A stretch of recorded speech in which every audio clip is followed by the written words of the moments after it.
Let's see.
Okay. Hello everyone. Hello, hello, hello.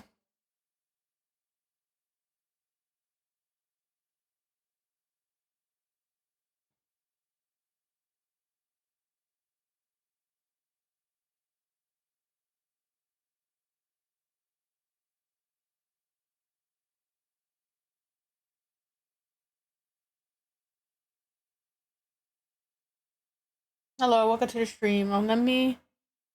Did you guys? Okay. Did you guys wanna like watch me do a pixel game, little coloring thing, or do you guys just want to see my just chatting screen?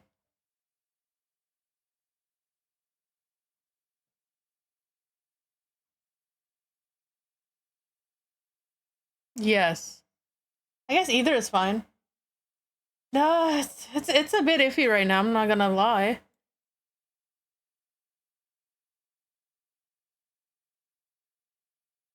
Did you guys want the just chatting screen, or did you want the little game in the back or something? Let me know.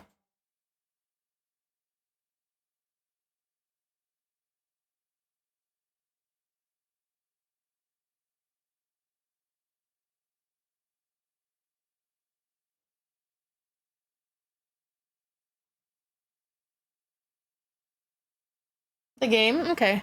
Let me get it out.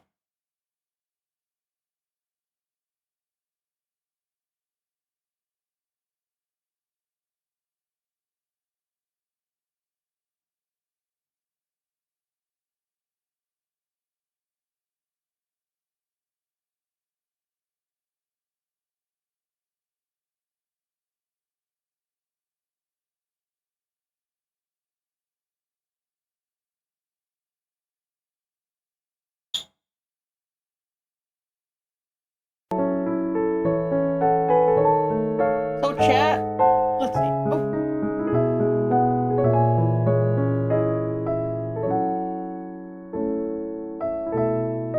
Hold on a second. There we go.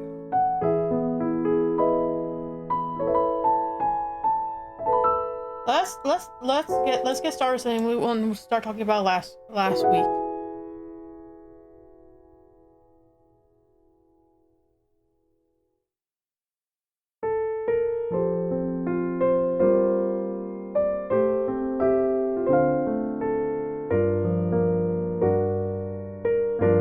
Okay, let me get started on something.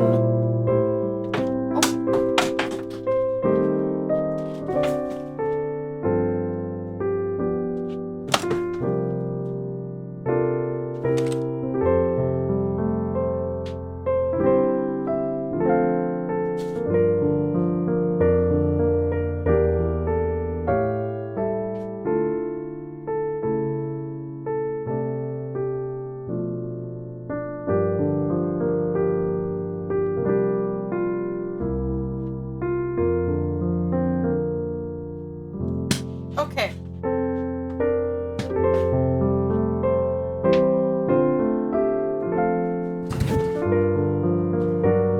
All right, chat. There we go.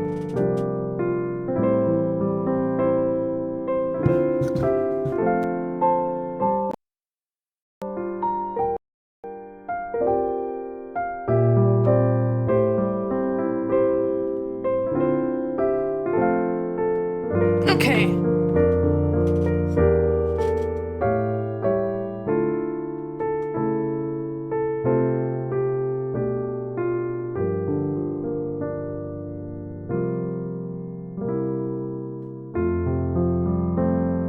Okay. Are we good, chat?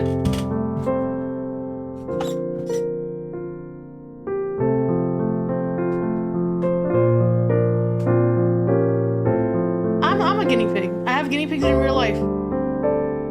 I'm talking about last week with my Twitch chat. Why did my VTuber studio friends?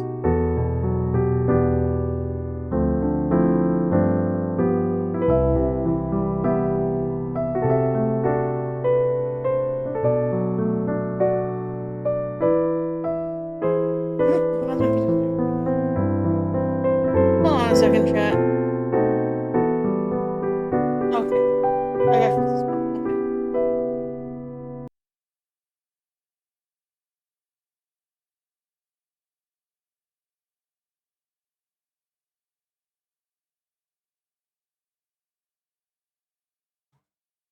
I don't want my VTuber studio to start to lag randomly, but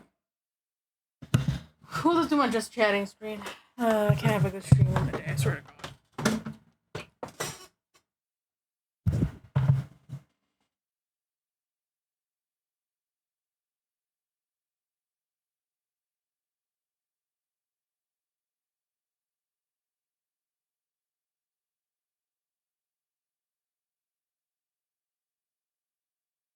For YouTube, for those wondering, I'm a guinea pig. I'm guinea pigs in real life.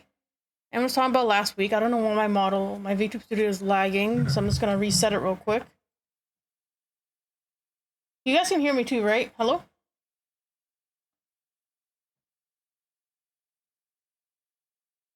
I'm gonna reset my VTuber studio real quick, chat.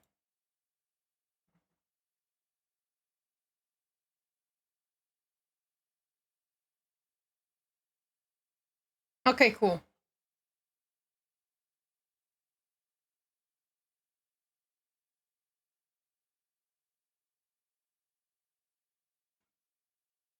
Let me restart my VTuber studio. VTuber studio has been very laggy recently, which sucks. It honestly really sucks. It's really annoying. I'm trying to figure out why it's lagging right now.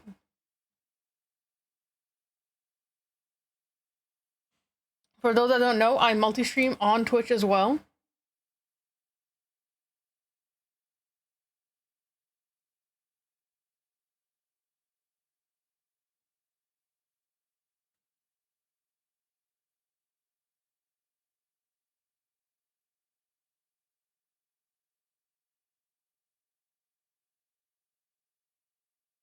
So, I give up. I don't know why it's lagging. GG. That's the one thing I don't like about these freaking programs. It's always lagging. Like right now, as I'm clicking, it's lagging. Okay, whatever.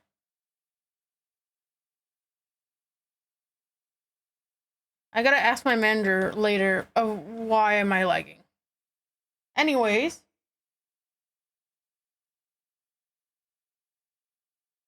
For Twitch, you guys can probably hear the music. YouTube cannot.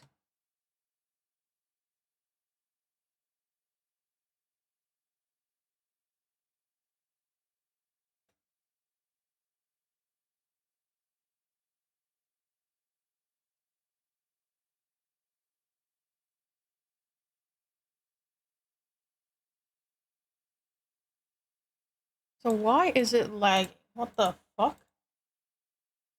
It was working perfectly fine before I started streaming. Yeah, so Twitch can only hear the music. YouTube can't.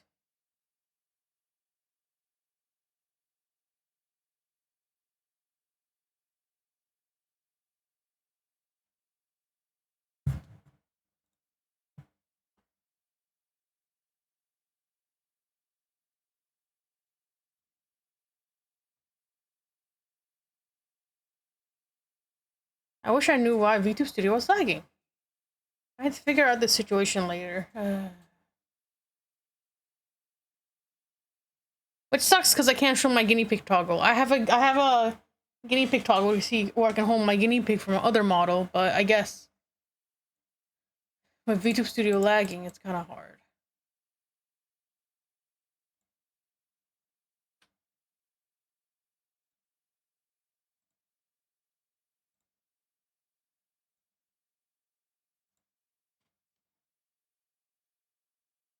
Anyways, my model is not working, I guess, which sucks. So we'll just stay like this. We'll just stay like this. It's fine.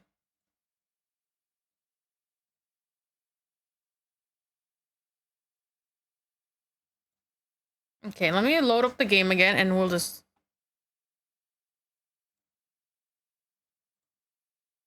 Okay, let me load up the little game again, and then we'll just stay as a still PNG at this rate. It's okay, because I want to start yapping about what happened last week. A lot of things have been happening. So I'd rather get to that than freaking mess with this shit right now.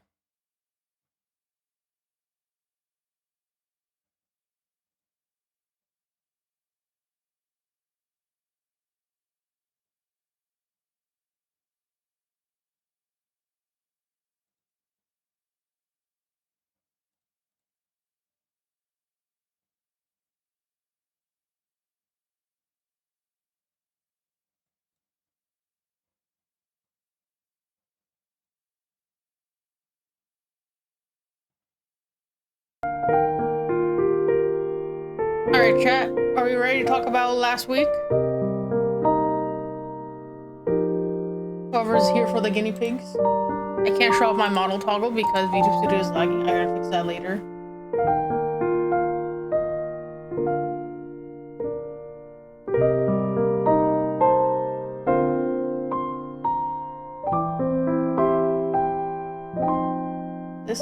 This is not supposed.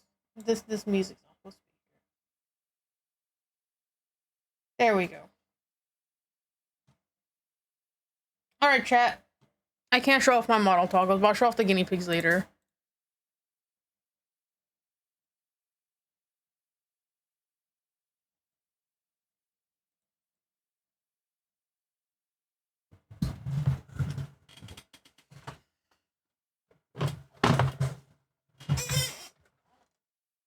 Yeah, it's the game music. But Twitch has music request. Oh.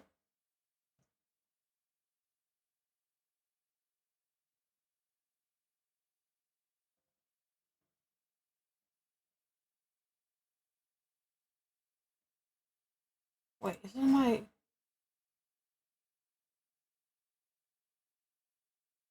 No, it's not this. It's been honestly. It's a lot of highs and lows this last week. I'm hoping more people stop by on Twitch so I can start the conversation, but I guess most people weren't. I guess I kind of just start the stream randomly.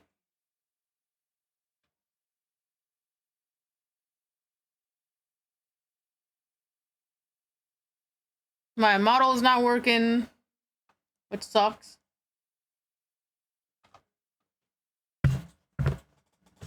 I'm at a stale PNG. I gotta. Oh, Jesus Christ. This week has not been great for me.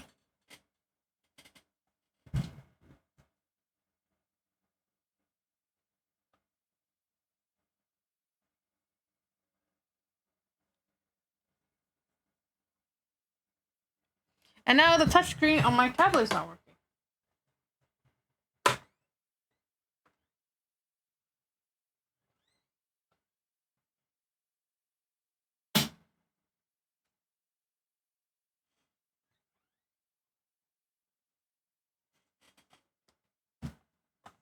Okay, what I'll do with the mouse.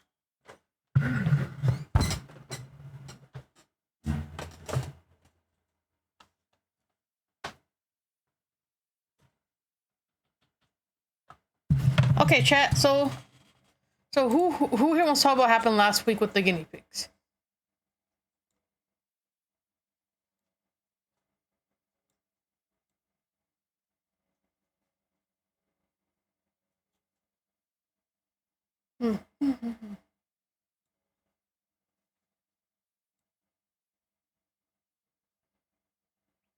Oh, it's on ad break. Fuck.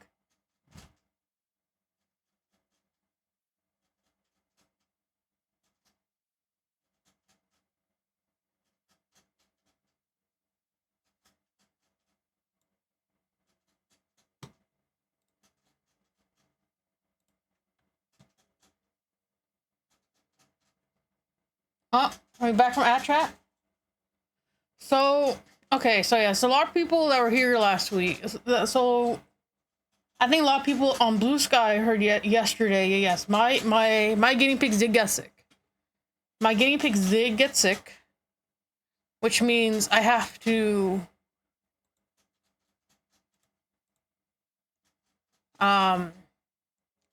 So vets in the U.S. cost a lot for people that don't know. Let me turn the background music down a bit. So last week I went to go get more guinea pigs. It was like my busiest week yet so far. I think in the end I picked up 21 guinea pigs. But in doing so, my friend's herd, I think one of my friend's guinea pig. Hello, we were talking about guinea pigs and then what happened last week.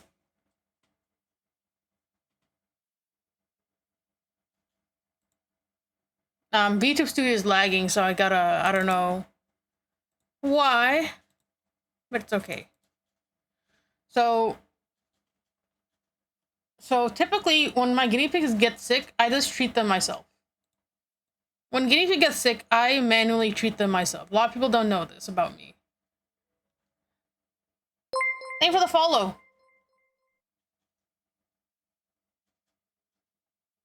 I'm gonna move my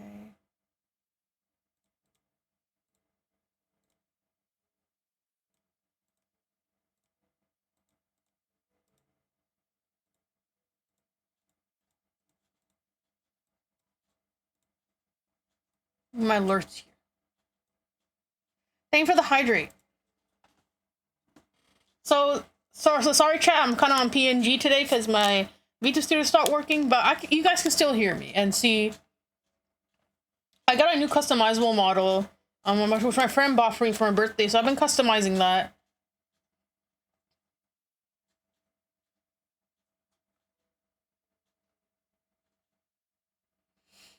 So yeah, so a lot of people don't know this about me, but I treat all the guinea pigs by hand. It's very stressful. I actually haven't really slept yet, if I'm being honest, because I've been on close monitor. So for a lot of people that don't notice, guinea pigs are very sensitive. They're very sensitive animals. They can go from healthy to sick in one night. You'll never know because they're prey animals and they'll hide their sickness. So I started working with the local store recently for my guinea pigs, from my non-trowable guinea pigs. For those who don't know, I do show guinea pigs. I do breed them. I am a responsible breeder. I track down all my customers. And all my guinea pigs, they usually come back to me. If no one wants them, they come back to me, or I find a new home for them. So last week, something really unexpected happened. Oh, let me turn down my thing. So last week, one of my close friends, one of my guinea pig friends that I know, she had to get rid of all her guinea pigs because the neighbors were complaining. And she couldn't move because she just got the place. And a lot of things happened in her life. You know, a lot of personal things happened in her life. And she asked me, can I take her 13 guinea pigs? And I said, okay, yeah, I'll take them. That's no problem. So I took in her entire herd. And when I picked them up, I noticed that they're very skinny, which is not good. I've had to take care of injured guinea pig. Before I can't imagine stressful illnesses could be. I only know from researching for my previous or respiratory illnesses are extremely, yeah, respiratory is very common. But not for me. Respiratory is a very common thing in guinea pig, but not for me. That's the thing. I have not had like a major herd loss in about 3 years. 2 to 3 years. Since I started guinea pigs, that's the only time I had a massive herd loss. So this is my second time. So I noticed they're very skinny. So I thought, okay, and I noticed she had a salt lick. And I thought, okay, maybe they're dehydrated from a salt lick, maybe they're not eating enough. But I didn't think that it could be bacterial. Because I've known her for a while, and you know, she does take care of her pigs. I have known her. She's my other ethical breeder friend that I've known for a while.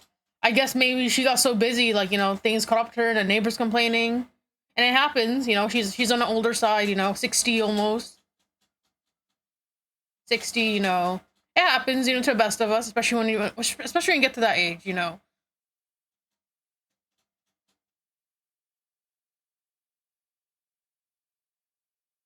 And I thought, okay, if they're just skinny, right? And you know, and a lot of them are moms. A lot of them are nursing moms, or you know, that just gave birth. Hello, Aardvark, how are you doing? My model is lagging, sadly. So I kind of have to.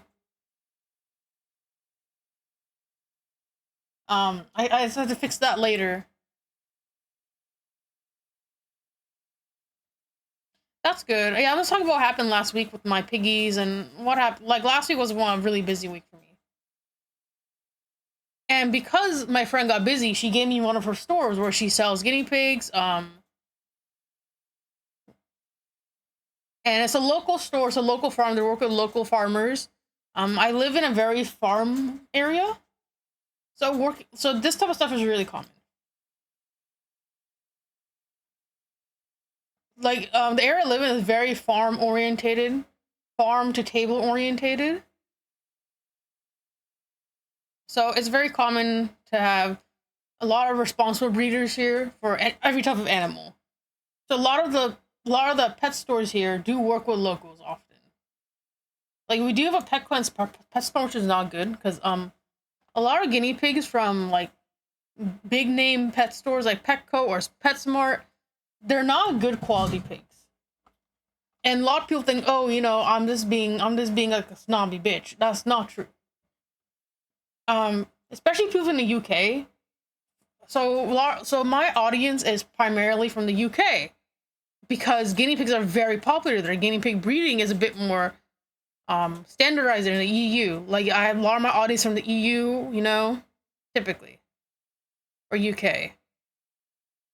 The guinea pig breeding or small animal breeding is not really standardized here, and a lot of good breeders will take back their animals. They usually do not end up in rescues. And I'm talking about responsible breeders that breed for genetics, good health, and colors. Like those matter, especially for showing. And in general, for a piggy's health, it does matter. Because a lot of illnesses guinea pigs carries are genetic.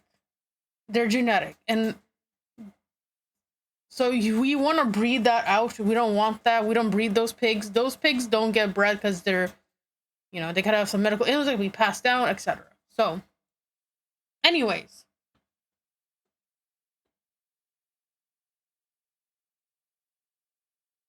um, so she asked me, if I can get her pigs on. Okay, maybe she was underfeeding them a bit for a bit. Maybe she just got busy. And I picked them up, and they're very skinny. Like I could feel their backbone, which is not good for guinea pigs. You're not supposed to feel them, especially for moms. Moms, especially for nursing pigs, they're not supposed to have that. So okay, maybe she's not feeding them enough. She's been busy. She's been very stressed with her life. But I could never guess that it was an infection.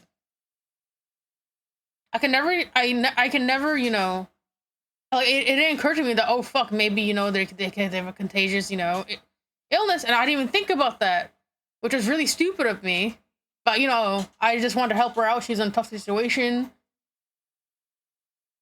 and so 2 days ago, I think Saturday. So Saturday, I dropped off some guinea pigs at the store, and I was like, okay, good day. I was really tired. The next morning, I woke up and my guinea pig Biscuits has given birth, and then like not even 10 minutes later, the store texts me saying, "Hey, one of the baby boys look really sick," and I'm like, "What? Excuse me?" Let me see. Let me pull up some pictures. It'll be easier to understand. So, okay.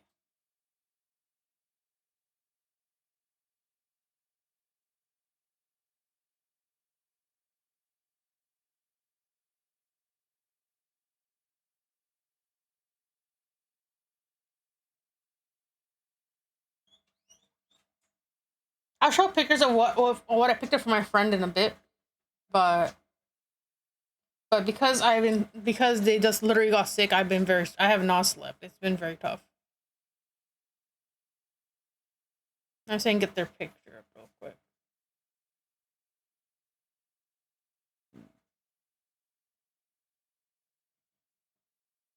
Okay. I just realized I have my stream avatars open. I'm dumb.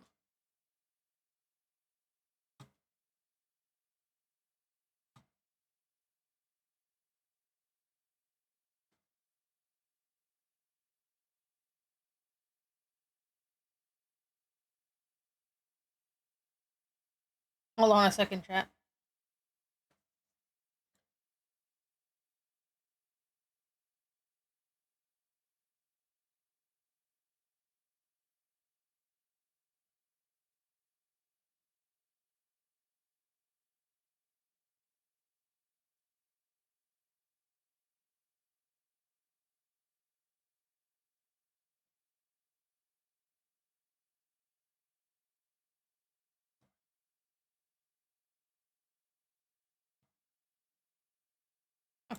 Let me see.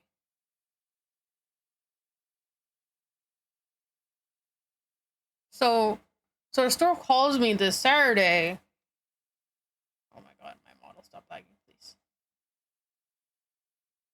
It was just wild to me because this baby boy was just perfectly healthy before I dropped him. So she called me, right, and you can let's see. Let me get before and after pictures.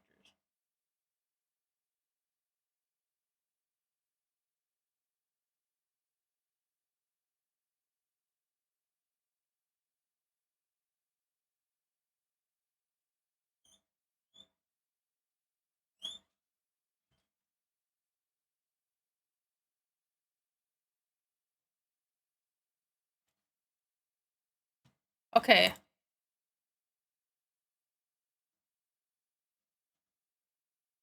All right, chat. Can you guys see the screen? Can you guys see the screen? Let me know if you guys can't see it.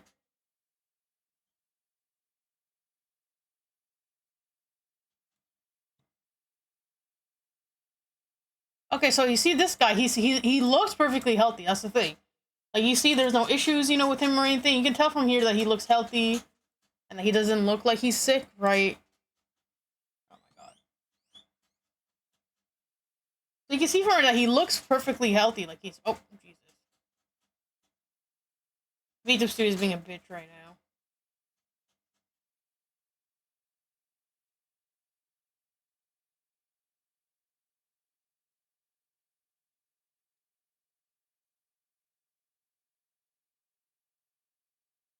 Anyways, so from here you can tell that he looks healthy, right? Like he's fat. There's no visible signs, there's no like anything in his eye. He doesn't look sick. He was eating. He was drinking. And then the next day, like literally the next morning, he looks like this. And you can tell from here that he's sick. You can tell from his eye. His coat is very puffed up, which typically means, vitamin C deficiency or possibly a bacterial infection. Yeah, you can tell from here that he looks very sick. He wasn't eating and drinking when they called me. Like, literally, this was the next day. So I woke up. Oh, Jesus Christ, model. Oh my god. Hold on a sec. My freaking model disappeared. Ooh. Now I look naked. For fuck's sake, model. Okay, come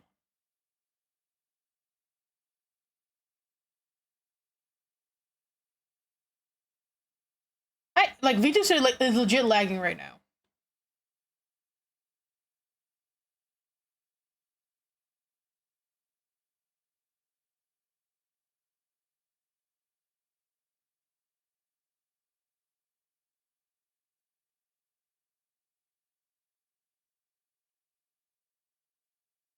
Hold on a sec. I'm just fixing my chat box a bit.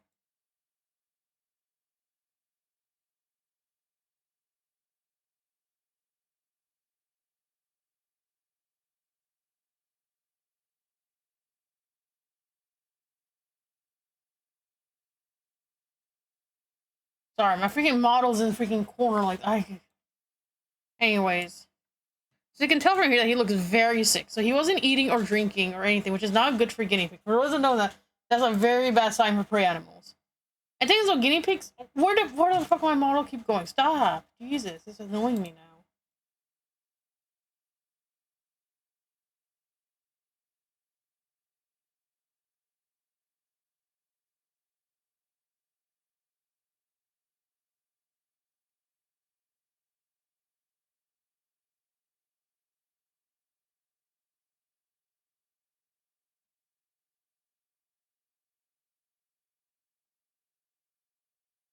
I'll fix the chat box later. Oh my god. Dude, it's lagging. It's been lagging for his past week for me. I don't know why.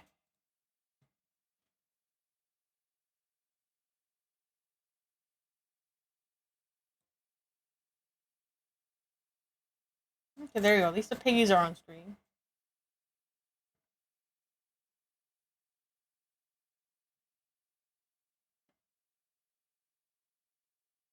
Oh my god, my model keep disappearing.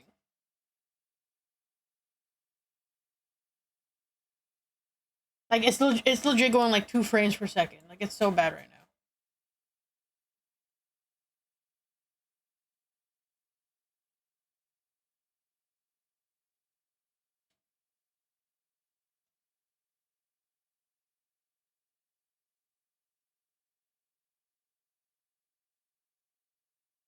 Anyways.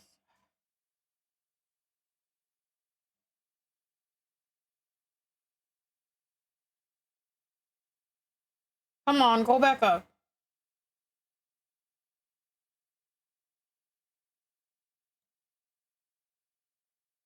Oh my god.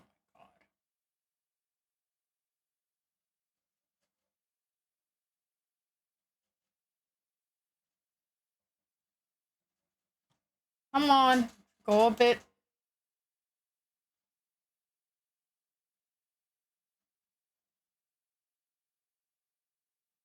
Okay, I think this is the best I can do with this fucking leg. No, come on, go back up. No, come on. Don't do this.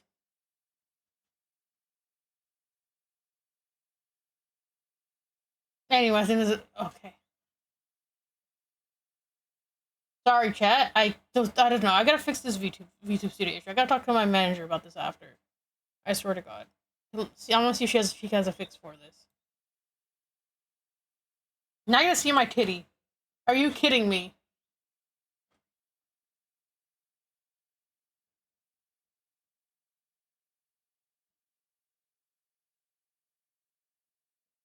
You know, what am I? Hold on.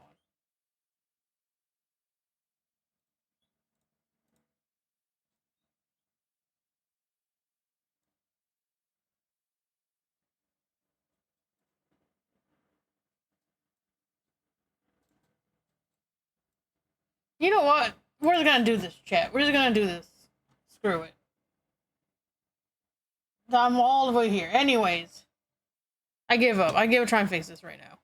Anyways, as I was saying, as you can see, he looks very sick here. So, the key distinction points right here that he looks sick. For people that don't know about guinea pigs, is that first off, his hair right here is very puffed up. His hair right here is very, very puffed up. Typically, this can usually mean that it's typically infection or it's vitamin C deficiency. Right here, his hair is very puffed up. Just from the looks, you know, and his eyes is very tiny right here. You know, compared to, you know, healthy right here. See, this is what he's supposed to look like. Right, and here he is puffed up, his eyes kind of, you know, watery. So these are like the big signs right here. And obviously the biggest sign for prey animals is that they're not eating and drinking. That's not good at all.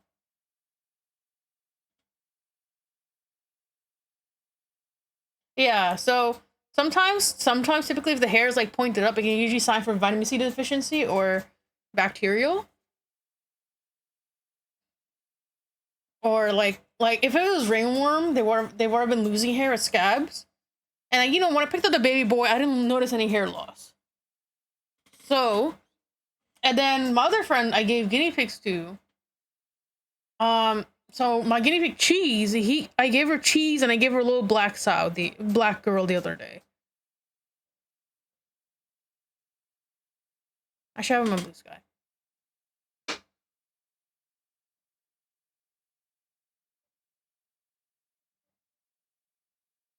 Let me see if I could.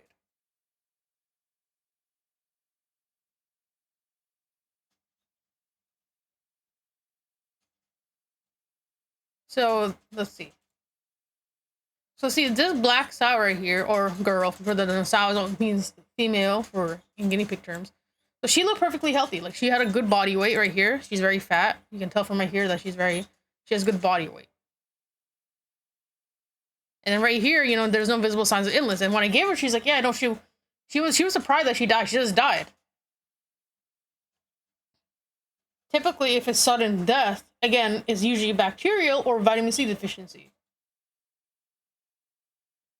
Now, if it's bacterial, it's contagious. It'll eliminate the whole herd. And that's the thing. If it's like a certain type of bacteria, it'll eliminate the whole herd. It's very contagious. So that's the biggest risk factor.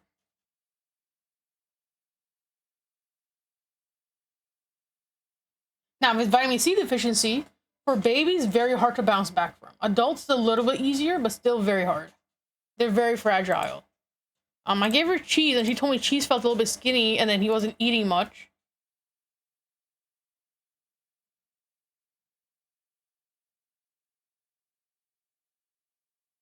I gave her cheese the other day as well with her.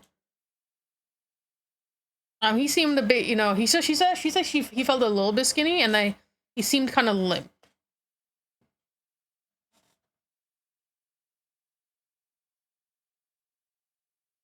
I was saying, get the video that she sent me of cheese.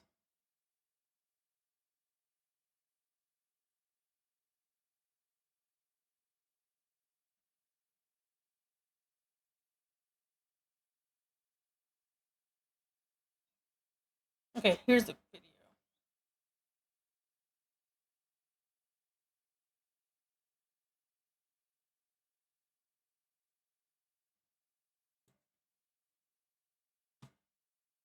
How do I share screen my?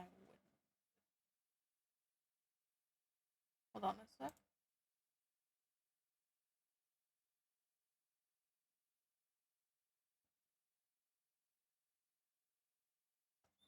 Okay, I want to see if I can send the video. So, let me take over this video of cheese real quick.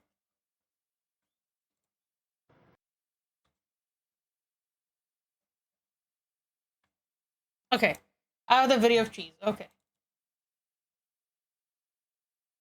So she sent me a video of cheese right here. Okay, so she was picking up cheese right here. You can see him right here. Like, see, like, like she picks him up, and he's a little bit limp. Not limp as in bad, but just slightly. See, he's not limp, but he's slightly, just from picking him up, he's not, doing anything. Like, sometimes it can be a calm guinea pig, but typically it's just how he felt was just like meh. He was very meh, which is not good. Some guinea pigs are just meh. Does it always isn't it indicated that they're sick? But he felt a little bit underweight, like slightly underweight, and that he seemed kind of meh. Like, just for pick her up right here, he's not trying to hold on or anything. He's not trying to balance his weight back, so that's not a good sign. Because typically when you pick guinea pigs, this is not the correct way to pick up a guinea pig for a long term. So typically when you pick them, they'll try to scurry and try and get in a position where the whole body is supported. But the fact that he's kind of just like about it's not a good sign. Of her just picking her up, yeah, this is not a good sign.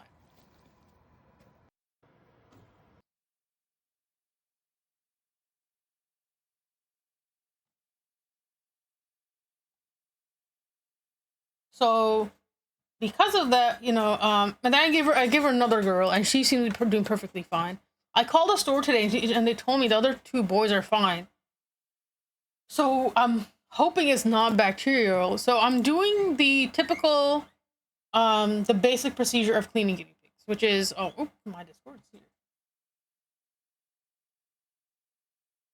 I'm doing the basic procedure of cleaning guinea pigs, where I sterilize everything. Everything in my entire house has to be sterilized. All my plastic bottles has to be thrown away. So what I'm picking. So I asked yesterday on Blue Sky to help me with donations, because it was very unexpected. So vet, if I took all 35 guinea pigs to the vet, it will cost up to $4,000. I'm not even joking.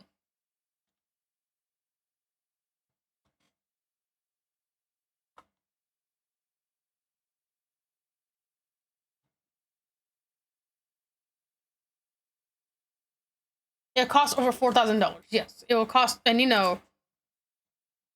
with and I don't know how long they need to be on. So if it's bacterial and I have to do that, that'll be a lot more money. Okay, so right now what I'm doing is a standard guinea pig procedure where I give them this medication right here. Right. So since the store, since it was an emergency, I couldn't get the pour on, which is better than the freaking oral.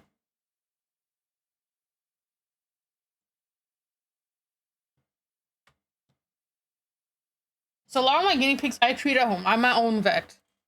So this is the paste, and it is pretty much a dewormer. Like, a lot of people say for horses only, but this is also safe. A lot of horse things are safe for guinea pigs. Not everything, but a lot of them. So this is a dewormer. It'll help get any parasites out of the guinea pigs. And I had to feed it to all 35 guinea pigs. I was thankfully able to get a tube of this. Typically, this is a little bit better. This is a little bit stronger than the oral, and for those that don't know this, because you just put a little dab on a guinea pig's ear. So guinea pig's ears connects directly to their bloodstream, right? So when you put like a little, not too much, you don't put too much because it killed them. You can be very careful with this. So if you're not familiar with this stuff, don't do it. If you're not familiar, just go to a vet. Because I have 35 guinea pigs and I'm a bit more professional, I know how to do this. So do not do this because you might overdose and kill them. Like if you're not a professional or you're too scared, just let the vet do it. So guinea pigs, their ears connect directly to their bloodstream. So if you didn't notice on guinea pigs, if you zoom in, you can't see from here, but if you have a guinea pig in real life, they have veins on their ears. They have veins right here, and it connects directly to their bloodstream. So they absorb anything through their ears. Any medication you put on, it will absorb directly through their ears. That's another reason why you should be very careful of what you put in your guinea pig's ears, any food or anything, because it'll go directly in their bloodstream. So you gotta be careful. So I had to take all this medication and put a dab on each guinea pig's ear. And when they're not sick, this will keep them dewormed for about 2 to 3 months, maybe 4.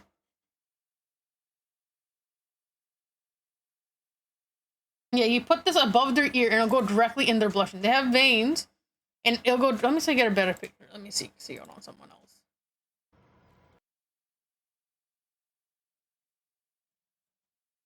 No, don't open CapCut right now. That sounds like a time.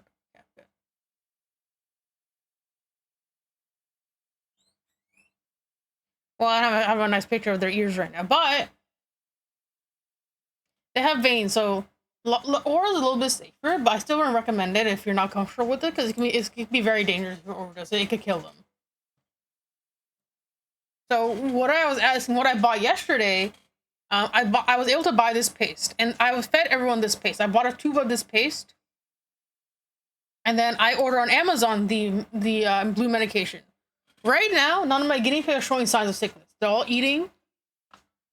So now I'm wondering that it's probably vitamin C deficiency, which means that they're not getting enough vitamin C, which is weird because I have a lot of vitamin C in my herd. I have vitamin C guinea pig pellets, I have vegetables, I have vitamin C powder. Now, because of this, I'm very paranoid. And honestly, this is not recommended for like the average guinea pig owner that only have 2 to 3 or 4 guinea pigs, but if you have a big herd, like a really big herd, and if you're like to my scale or like ethical breeder scales, like I get powdered vitamin C. The best way is to get powdered vitamin C.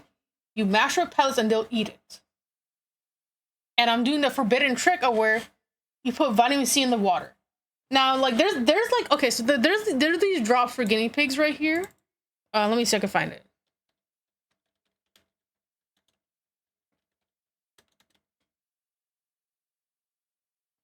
So a lot of people use this. So a lot of people use these little, let me see. So a lot of people, I think a lot of guinea pigs are familiar with this. They'll use these vitamin C drops in their water, which is like, it's okay, but it's not the best. Because A, they spill a lot of water. B, this can change, if you put, it can alter the taste of water. And they might not want to drink water. So you gotta be careful when you do these things. And it's very advertised online, which is not great.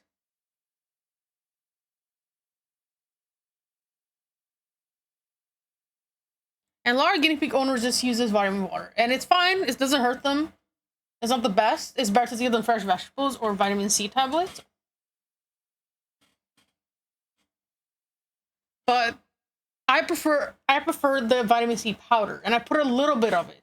Not too much, so it doesn't alter the flavor of the water. I do a taste test just to make sure. And that isn't recommended. Because I'm very paranoid, I'm putting vitamin C in my water, which is not the best. But what I do is I put the pellets underneath the water. So this way, if any water they spill, they'll go into the pellets and they'll eat them mashed up. So they'll get enough vitamin C. And the reason why I think it's vitamin C deficiency, because I picked up one of my babies today. Just to double check, I was picking up all the babies today. Because right now I'm hand feeding a baby right now. I'm hand feeding one of the babies right now. Let me see if I have a picture of her in here.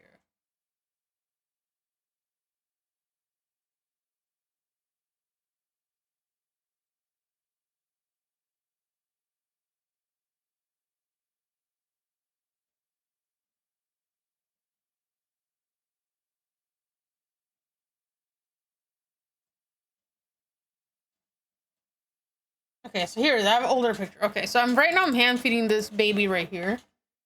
Because mom rejected them for being weak. Now, when I picked her up today, I noticed this little chunk of fur missing. It's not very noticeable, but I noticed right here. Not in this picture, but when I picked her up today, this chunk of fur right here was missing. Now, if it was ringworm, right, which is contagious but not dangerous, not super dangerous for adults, made for babies, so they have a weakened immune system. They don't have a I didn't notice any scabs. So for people that don't notice, when your guinea pigs have ringworm,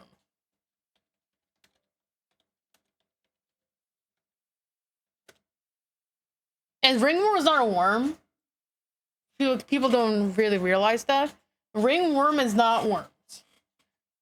That's just their it's just their name. So when guinea pigs get ringworm, you'll notice this big spot right here. You'll notice these scabs right here. You see this piggy, like it has a very big scab right here.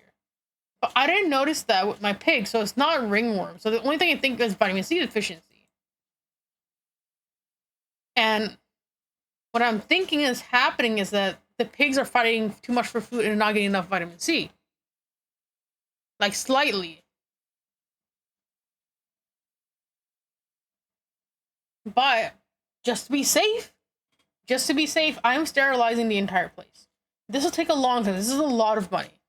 Because I have so many guinea pigs, it's a lot of money. Because it's about 200 USD for me to get all my bottles, to redo all of my bottles to glass.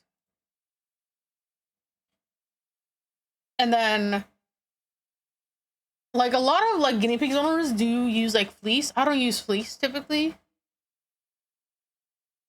I'll use waterproof liners along with shavings and horse pellets. They have to be a specific kind of pellets, paper bedding pellets, because if you get the wrong one, they'll die.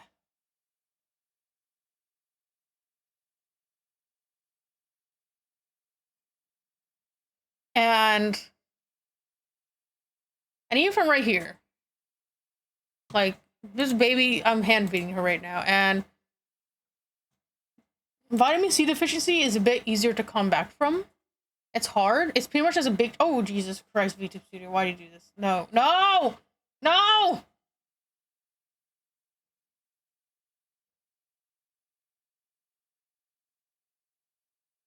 Oh my god, bro. Why? Why must it do this to me? Why? I swear to God, why?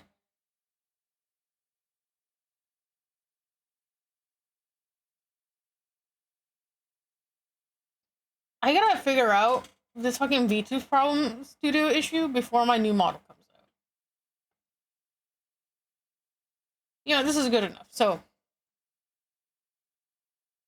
what the fuck? Why did it go over there? I didn't even tell it to go over there. Why? Go back. Go back.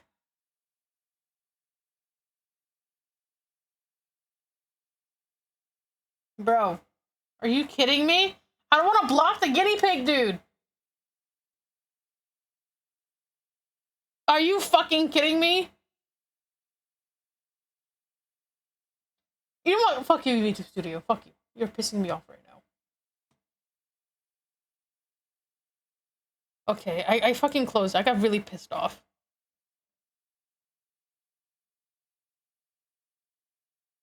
I'm gonna try to reopen it.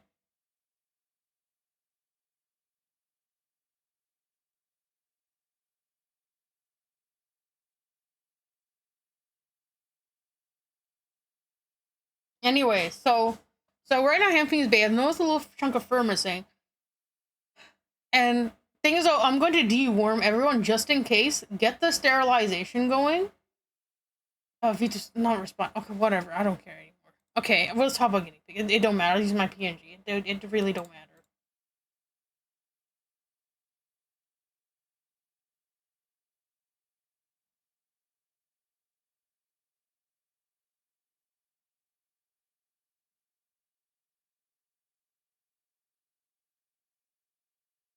I'll just use this one for now until my VTuber stop being a bitch.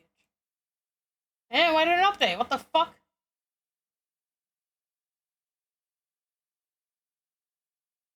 Okay, this is fine. This is fine for now.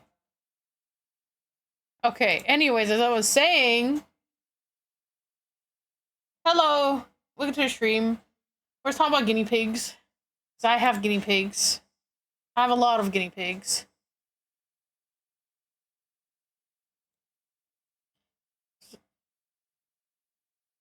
Firm that's new here, come stop by the Discord. Come stop by the Discord so you guys know when I'm streaming. This Friday, I'll be doing a guinea pig TED Talk where I discuss hamsters versus guinea pigs a bit more in depth. And I'll do Q&A after. So come join the Discord so you guys don't miss that event, so you guys can get notified for it.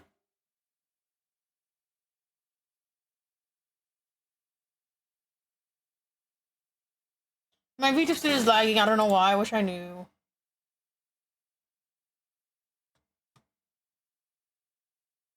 I think there's been issues with VTuber recently, and it's been kind of...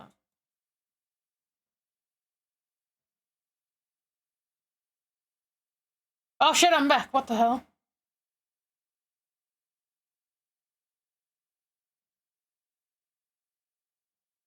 It could just be this model, honestly, too. Anyways.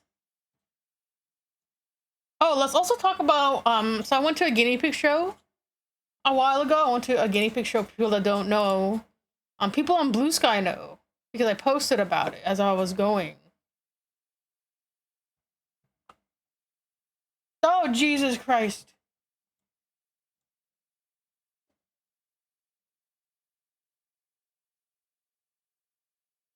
Okay, well, I guess my model is back.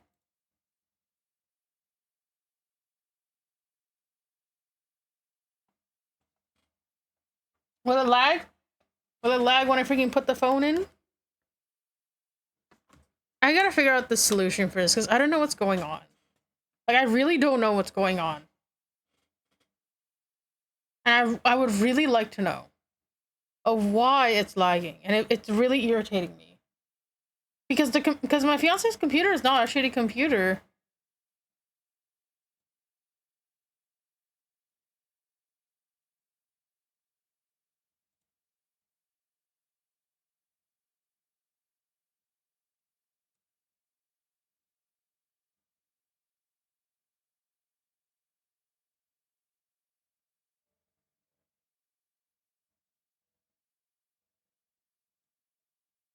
Anyways,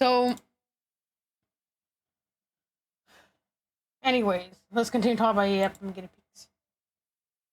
So, oh, is it connecting? Come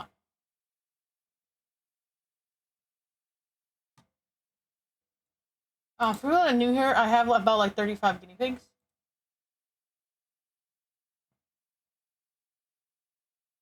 I have a lot of guinea pigs for people that don't know.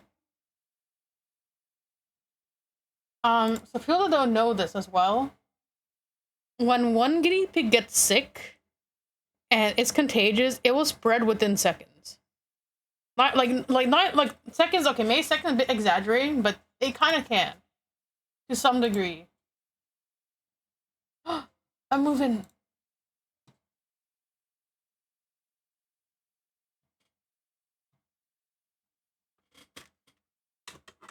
Chat, I'm moving. Okay, now you guys can see me move. Oh, yeah.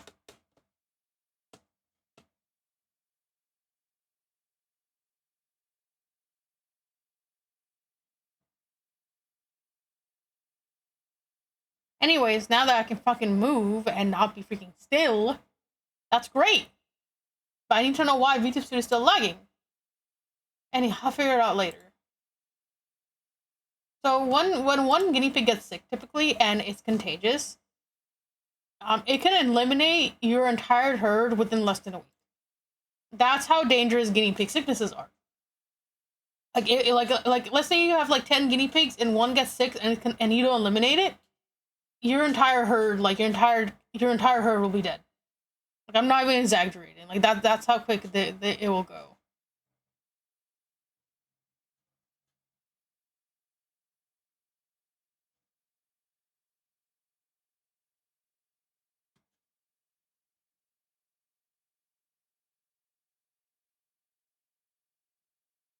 So you gotta be very careful and just like initiate the second you freaking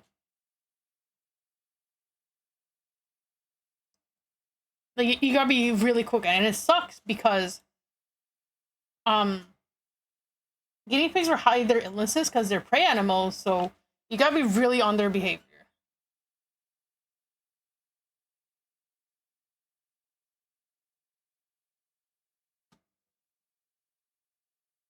Hold on a sec.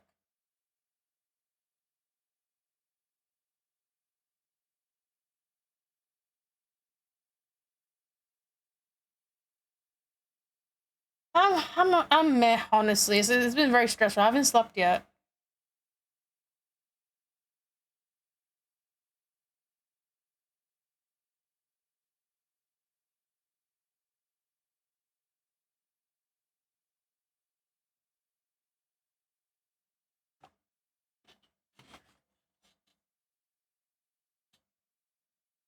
And then my VTuber is lagging, but now it's not lagging. I don't know what's going on. I gotta figure out. I gotta talk to one of my managers. Like, see, it started to lag again a bit. I can't really sleep because I'm watching the guinea pigs. Because if something happens, I gotta be an eye on it. I gotta catch her on right away.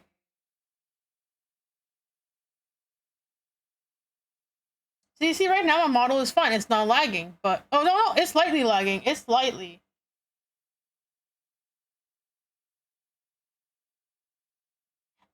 Is it? Is it? Am I the only? Am I not the only one that's lagging? Question mark.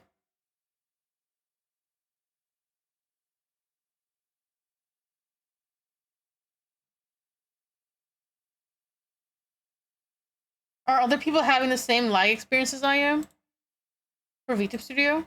I'm curious.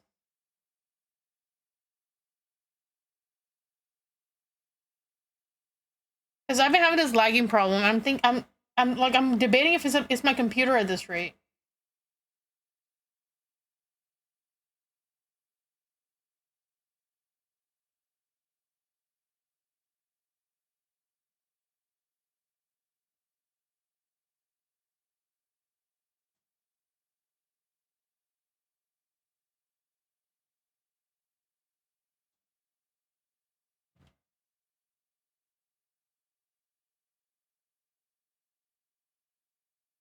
Also, can you guys see the chat, or is it too small?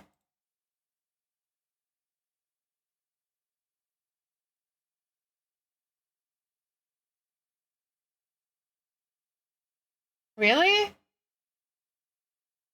It's kind of tiny, actually.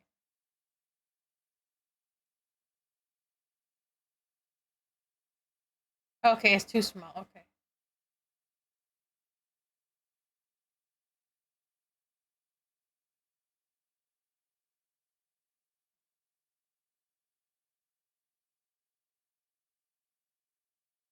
What about now, guys? What do you guys think now?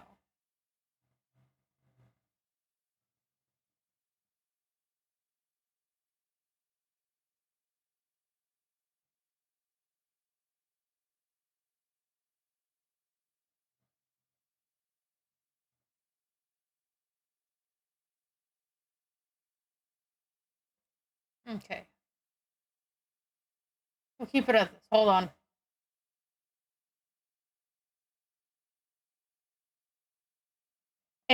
Is my stream just fucked today? Are you kidding me? Oh, for fuck's sake. Okay. You know what?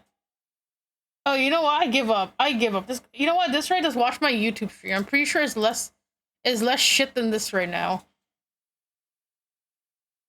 It really is. I don't know why. I'm so confused at why this is happening.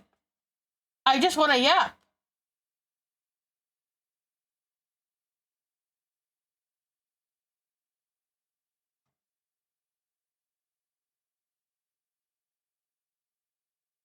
Okay, it's just my fucking. It seems like it's just my Twitch one. My YouTube one seems perfectly fucking fine.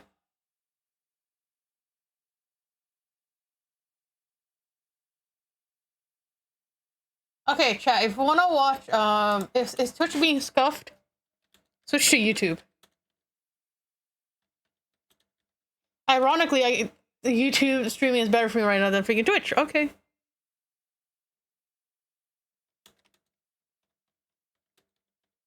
You just want to hear music. That's it. Okay, is it better? Yeah, okay. People are saying it's better on YouTube. Okay. Well, I guess I'm a YouTube streamer now.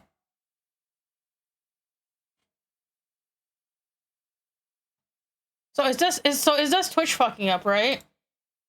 Is just Twitch fucking up?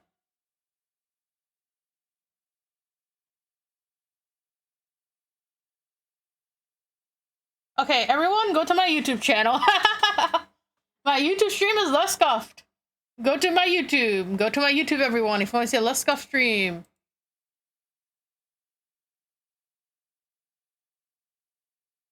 Thank you for the hydrate.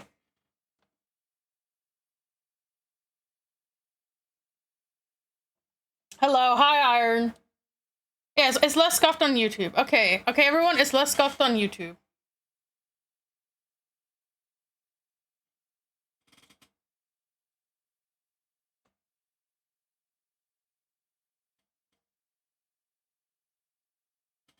Dude, I think it's just the CPU. I gotta talk to my fiance about the CPU. Maybe it's just that, because my YouTube uses a GPU. Twitch doesn't support AMD, so I have to use. Twitch doesn't use AMD, so I have to use I have to use my CPU for Twitch, and maybe that's the problem.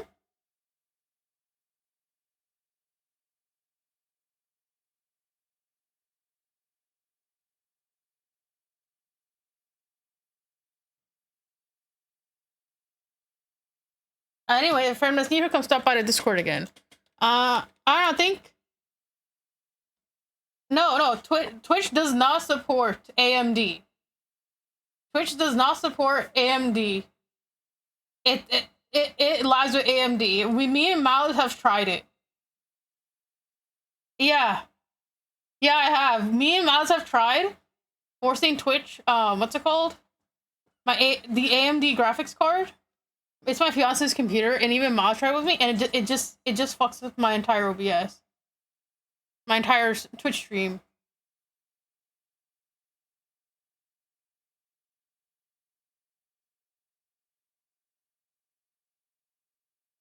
So right now my YouTube is strictly on the GPU, and my Twitch is on the CPU. When it comes to output, that's how I have it set as. You can with the multiple output plugin for OBS.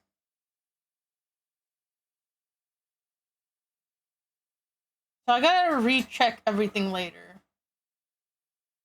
Like right now my model isn't lagging, but I was lagging earlier. It was lagging for the past few days, so I don't know.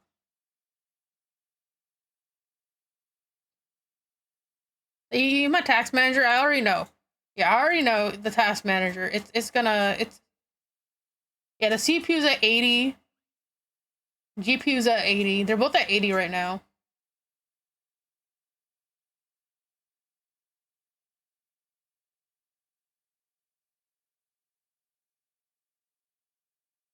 Sorry, no, it's 80/50. It is my fiance's computer, so I don't know much.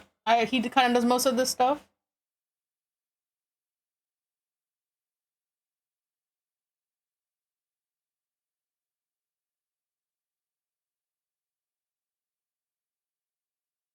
Yeah.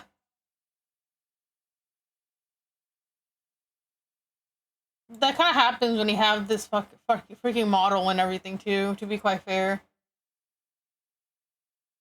I think his computer, my memory, 80, 88, 77, 80%? Yes, about 80. Oh, why did my Discord die? Man, everything breaking today.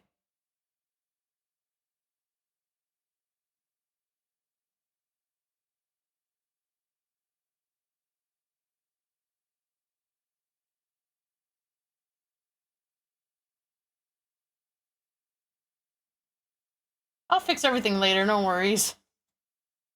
I'll just ask my fiance to fix it. But it seems like the stream on YouTube is better. Is it? You know what's funny though? It wasn't lagging before. This is only a recent thing. I streamed perfectly fine before. This lag has been only been a recent thing.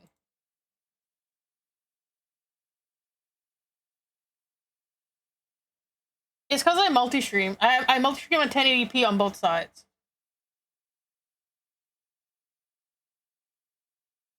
And the only way I can maybe fix it is if I turn down Twitch to 720 and keep YouTube at 1080.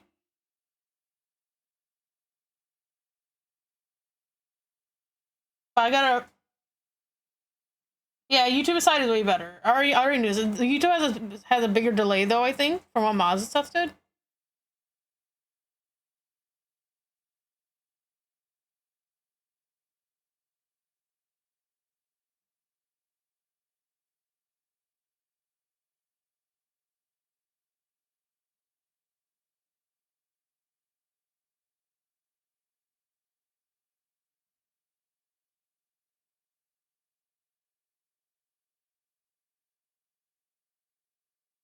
It's because I'm multi-streaming.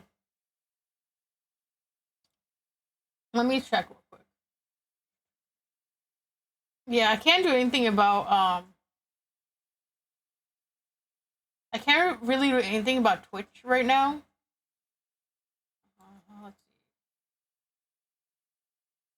Let's see.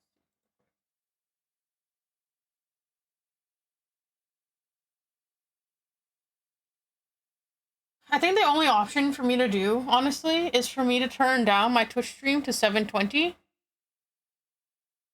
and keep my YouTube at 1080.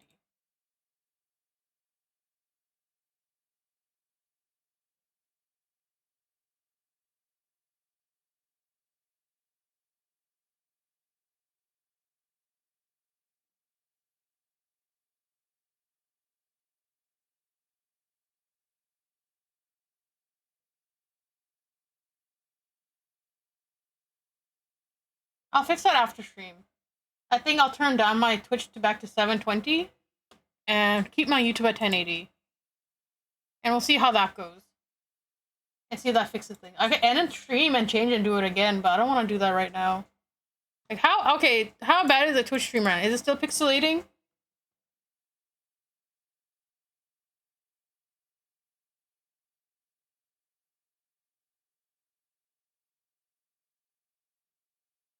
It's okay right now? Okay.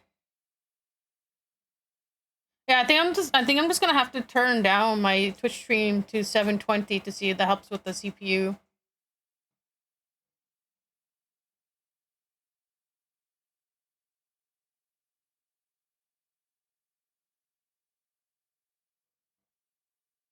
It's mostly VTube Studio eating up most of the CPU and RAM, to be quite honest.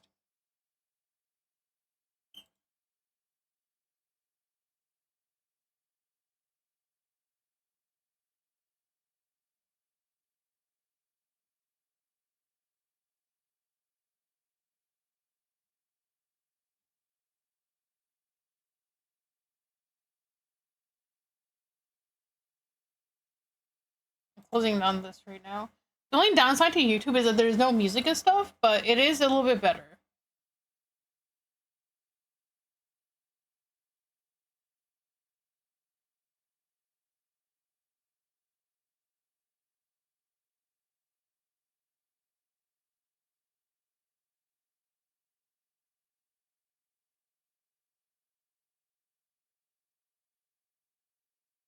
Let's see.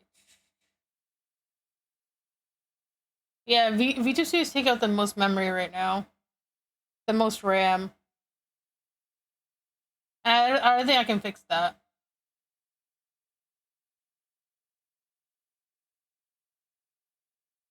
Anyways, what was I talking about before all this?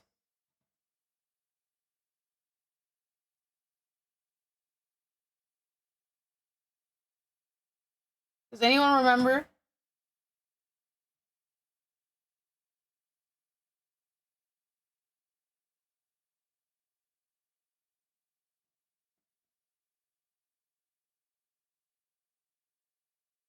Vitamin C. Okay, yeah, vitamin C deficiency. So how sickness spreads? Yes, yes, yes. So for guinea pigs, yeah, they're when one gets sick, everyone pretty much gets sick. Like it spreads very very quickly, and it can eliminate your entire herd, like within like a week or so if you're not careful. The thing is though that same thing is though with some other animals, so, like rabbits can spread disease to guinea pigs. Cats can spread disease to guinea pig. Dogs can, so it's not very safe for them to eat other animals. And then thing is though, even if they get too stressed, they will release sickness as well. They will get sick from being too stressed. You be very careful with guinea pigs. So you don't want to stress them out too much. They're prey animals. So if they get too stressed, they might because every guinea pig technically carries ringworm. People don't know every guinea pig what's it called carries ringworm. So you have to remember that when you're thinking about guinea pigs, is that they do carry ringworm. All of them do, and like it might release when they're stressed. Like that will happen.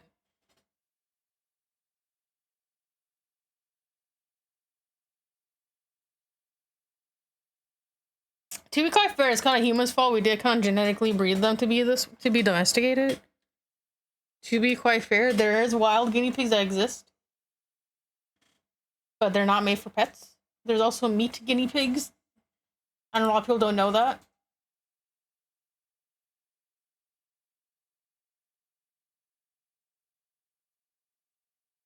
Hmm. I want to see how I sound though. It's only downside. Oh, Chad, do I even sound fine? I didn't ask that.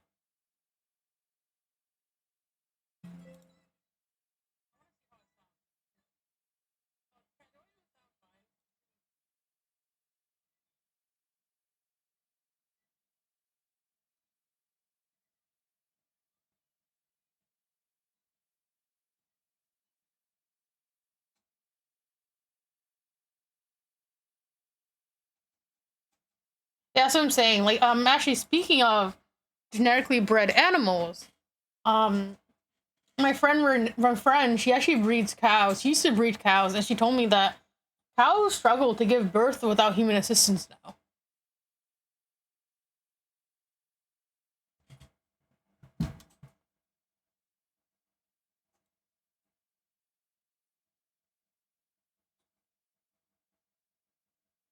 And that's very sad.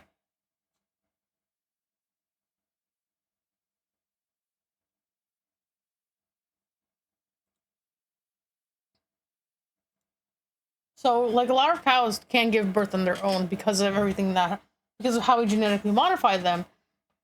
Same with domesticated guinea pigs. So, a domesticated guinea pig will not survive in the wild. A lot of people don't understand this when um there's a lot of animal rights activists that will tell people to release their guinea pig in the wild or whatever, but they will die. Guinea pigs will die if you release them in the wild. Like, they're domesticated for a reason.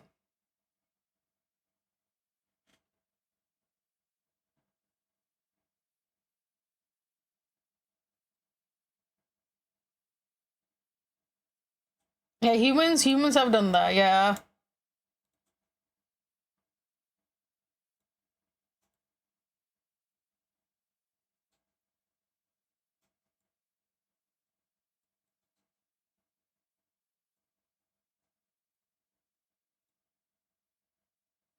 Okay, chat. Can you guys still see a chat box when it's like this?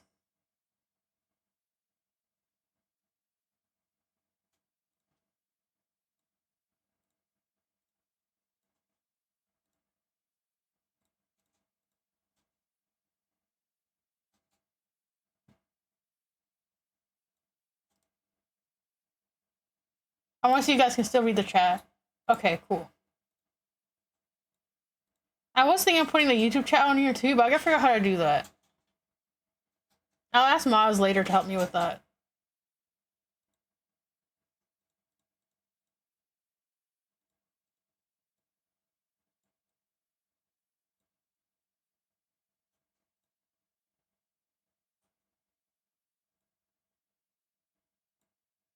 I'll figure Anyways, so the domesticated guinea pig will die. Put in the wild.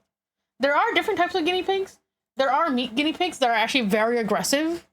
They're specifically bred in the South America because it's a delicacy to them, and they're huge. Let me see if I can get a guinea pig of them, and they're technically recognized as a breed called cuy.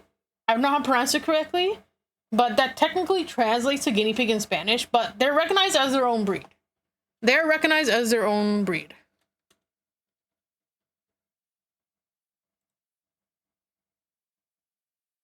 I'm talking about how there's different types of guinea pigs.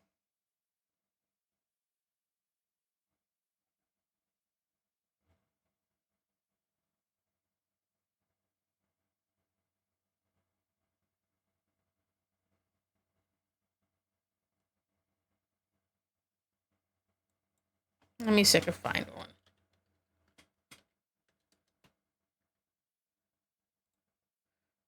Okay, so here we go. Here's one. Like, here's a good example. So right here. So they're way massive. You see right here that they're way bigger. From this alone, you can tell that they're way bigger. Like, they're huge. They're huge pigs. They're very big. They're huge pigs right here, see?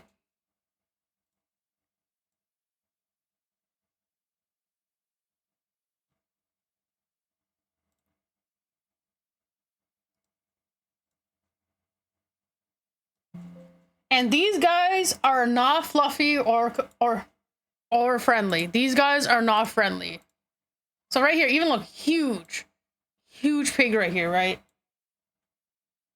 Huge. So these guys are not meant to be pets. They're very aggressive. They're meant to be eaten. Like, sure, they come in found different colors, you know. These guys are not meant to be eaten. I mean, sorry, not meant to be pets. They are food.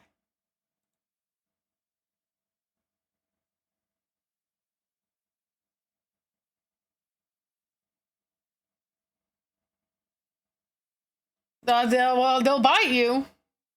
They're an aggressive guinea pig. They're an aggressive guinea pig. Like, they will bite you. They'll fight you. So typically for cuys, right? Okay, let me see if I get a picture.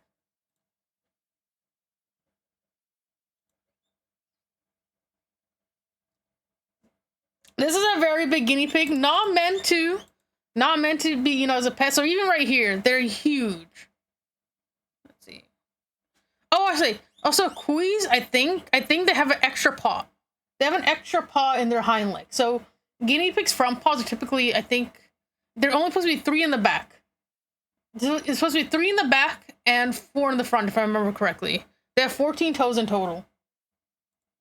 Yeah, we have music playing in the back. You guys can request music for Twitch. If the Twitch stream is really bad, just come join YouTube. I have a YouTube one pinned. So these guys are not. They're huge. They're huge pigs. They're more closer to their wild counterpart. And typically, if you notice, they have smaller eyes right here, and they're a bit more pointed shape. So typically, it's a smaller eye. So they're a bit closer to, let's see, a wild guinea pig. That's what they're closer to than more. And, you know, some people argue, you know, maybe we can tame them. That they're very hard. They're very hard to tame.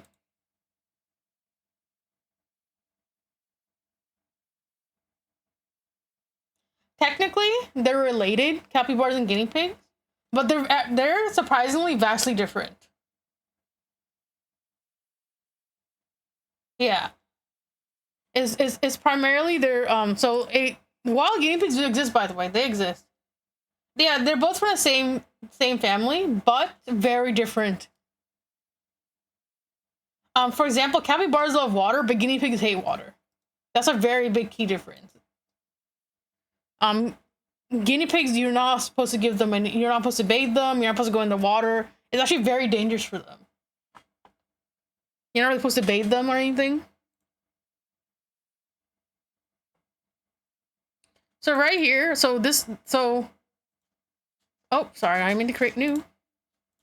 So this right here is a wild guinea pig. Like these ones, like they exist in a wild. They're a bit more closer to a capybara, but even then, they still don't like water. Guinea pigs do not like water. It can damage their skin and their fur, and they're closer to the goatees. They're closer to the goatee guinea pigs that we domesticated. It all stems from this color pattern. Let me see. So let's see. Let's look up a goatee guinea pig.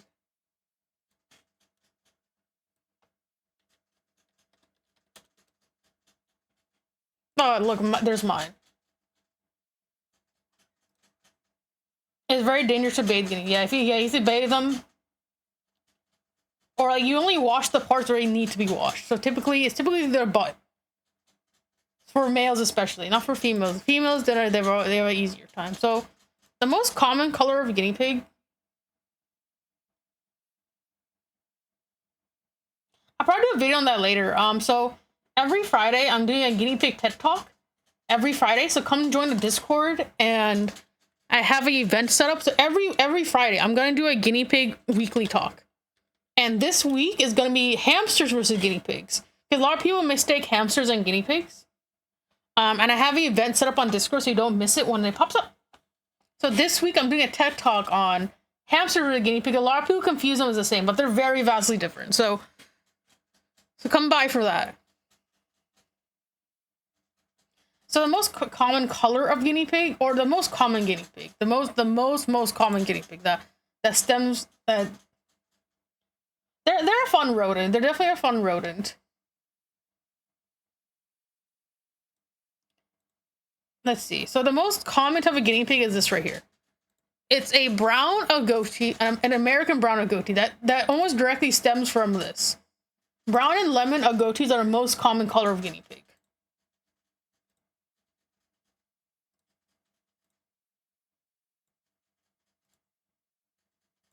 So these two colors directly stem from the original wild counterpart. Except wild guinea pigs do have survival instincts, and for wild guinea pigs, their ears are more up to be more alert. They're adapted to be in the wild. But for our guinea pigs, the ones we domesticated, their ears are more on the side. Their ears are more on the side. They have a less pointy face. Yeah, so wild guinea pigs are meant to be alert. They have a pointier face as well to dig into crevices. And the guinea pigs we domesticated are way fatter. They have a much more rounder body shape typically.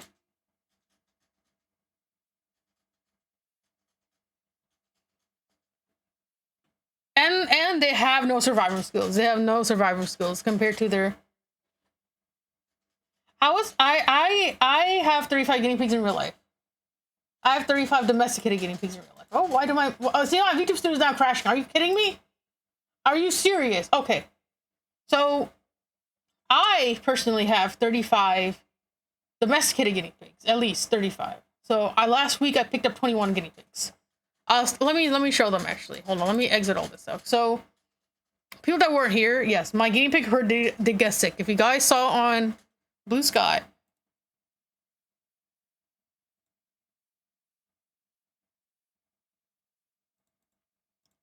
Recently, my guinea pig herd did get sick.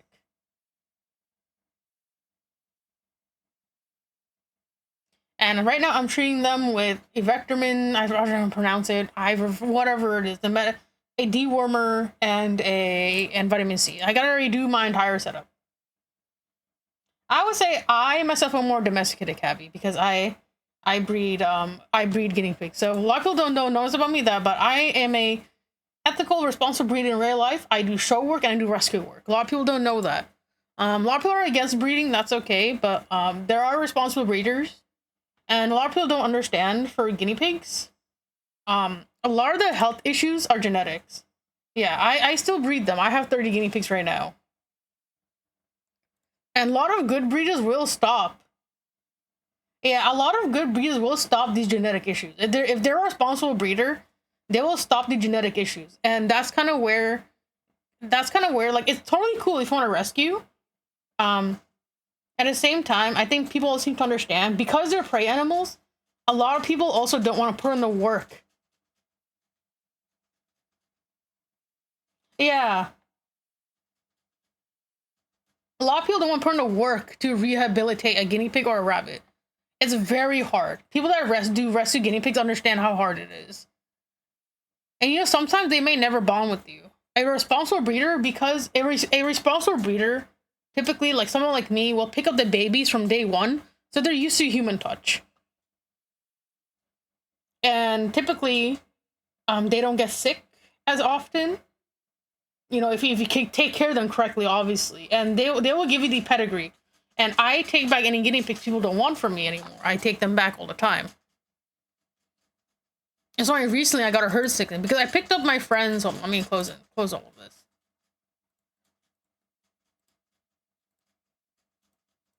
And he was sick. Sadly, he passed away. Him and the black sow sadly passed away. I think it was too late when I got to the store to save him, because it was 9 when they called me, 9 a.m. and I got to the store at 12. But I think my guinea pigs might have a slight parasite, not like and enough where this medication will kill it. It's not as right here. It could be ringworm. It could be a mix of ringworm and possibly vitamin C deficiency. Also, lucky with leopard gecko, they're heavily domesticated, so they bond with owners, but it's not a guarantee. Yeah, I shared with a tiny baby. He was instantly comfortable on my hand, climbing up on my shoulder. Picked them out of 3 now. Yeah, that's a good thing. Responsible breeders do actually bond with their animals, so they tend to be a bit more owner friendly. And it can be rewarding to rehabilitate a guinea pig. Don't get me wrong, but it's not definitely for everyone. That's the thing. And I think a lot of people need to recognize that responsible breeders do have a part. So I'm probably gonna. So I'm gonna. I got this medication. I'm getting this medication, and I'm getting. And I also do a lot of my own vet work. I don't go to a vet because a lot of the vets here suck. I do my own vet work as well, so I know a lot about guinea pigs. So right now, she told me she's doing better. Thankfully, she's with one of my friends right now, and she's taking care of him because she really liked him. And she's like, he's doing better. If it's vitamin C deficiency, I'm gonna put so if you're not an expert, see now my VTuber studio is lagging again, whatever. Anyways.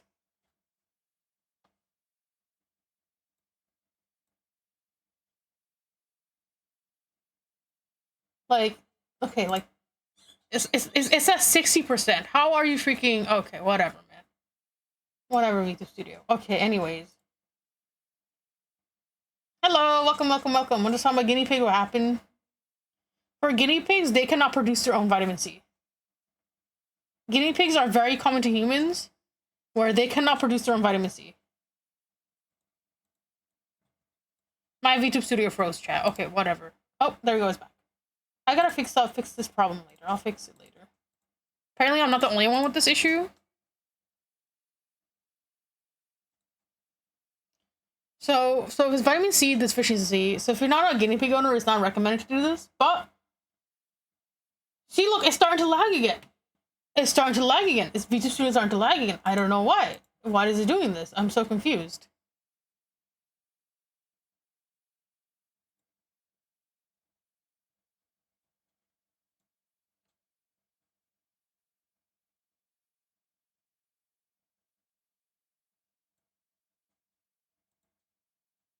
Anyways, as I was saying, so guinea pigs can't. Okay, if fucking what? Okay, whatever. I give up.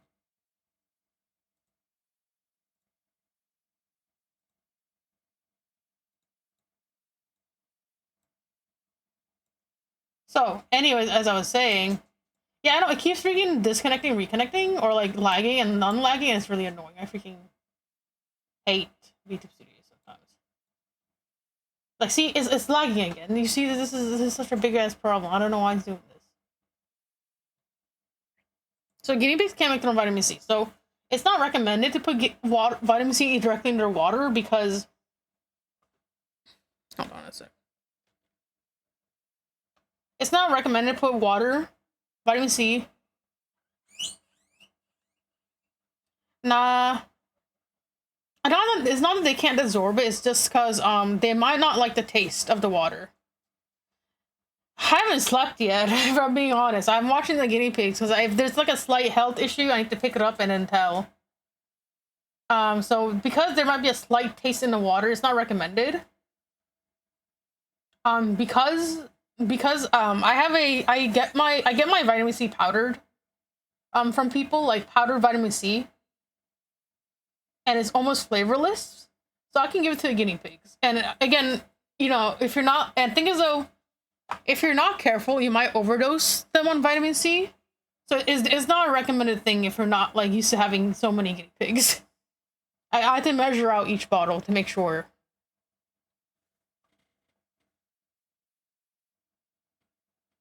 And then right now I'm switching all my plastic bottles to glass so I can sterilize them better.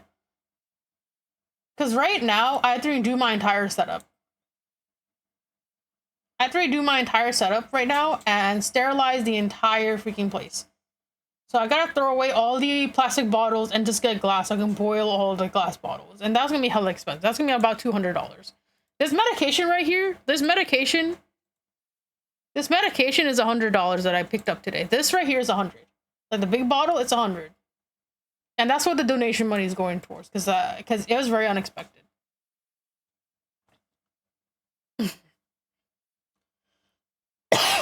I think they have. My model's lagging. I don't know why it's doing this. Anyways.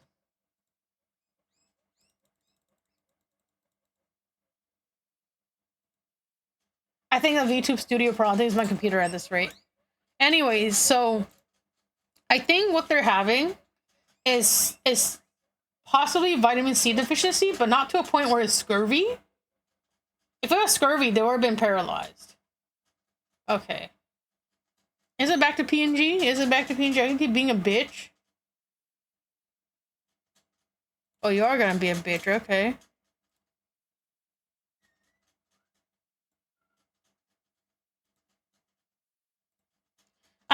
After stream, I'm gonna do a thing where I just uninstall and reinstall and see if that fixes it.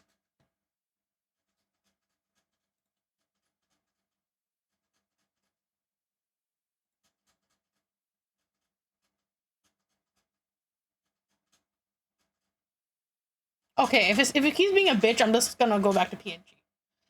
So I think what they're having is if they have scurvy, their back legs were been paralyzed, but it's not vitamin C deficiency to a point where they're having scurvy.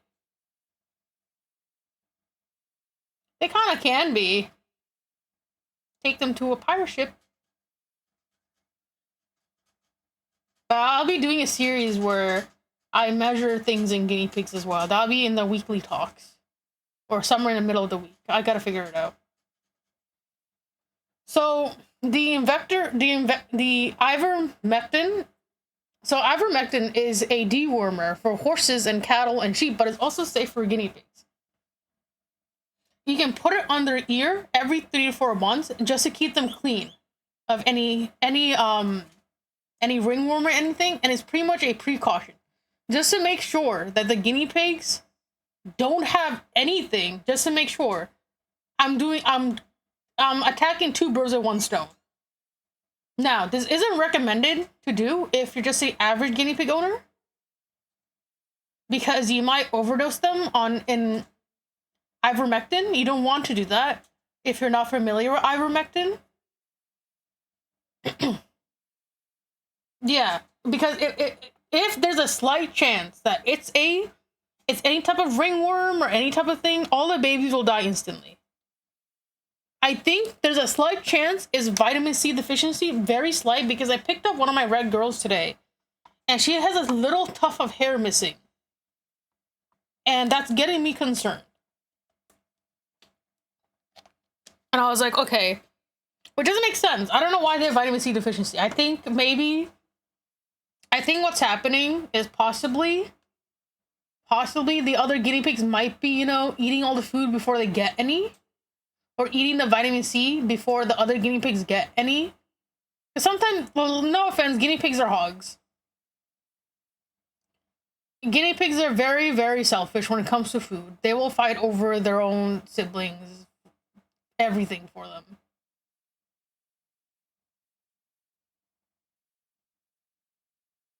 Yeah, that's what I'm thinking. I'm thinking the bigger the moms and the bigger pigs are kind of bullying the smaller ones to not get enough vitamin C. So what I'm doing to make sure it doesn't happen is so a lot of guinea pigs are very messy. A lot of people don't understand is guinea pigs are very messy. So what I'm doing is I'm putting a unflavored vitamin C in the water directly. So I get this vitamin C from my local farmers and my friends. So it's not something that is get on Amazon or something. I live in a very farm area where livestock is very common. So finding this stuff is not hard for me. There's like all type of animal breeders, all type of livestock people, all type of homesteaders here in the area I live at, and it's very common.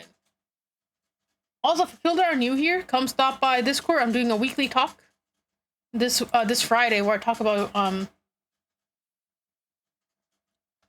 yeah, I think that's what's happening. I think as though the only one that surprised me was the black sow. Because she seemed perfectly fine. She was eating. She seemed her weight. I just think maybe she ate too much hay and didn't get enough vitamin C. So the way I'm combating this is that I have it unflavored vitamin C. It's food grade unflavored vitamin C.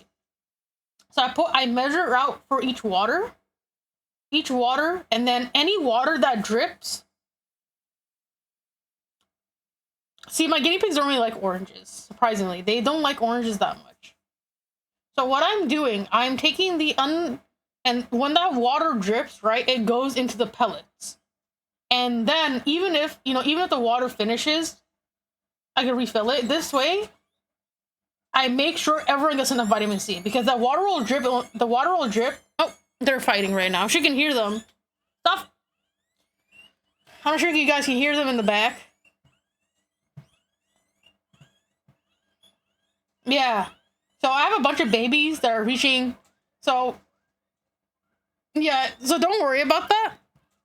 I have some babies right now. I have like a bunch of 1-month-old babies. Guinea pigs have a social hierarchy system, and all those 10 babies are currently figuring out their social status. Pretty much where they belong in the social hierarchy. But so they have their own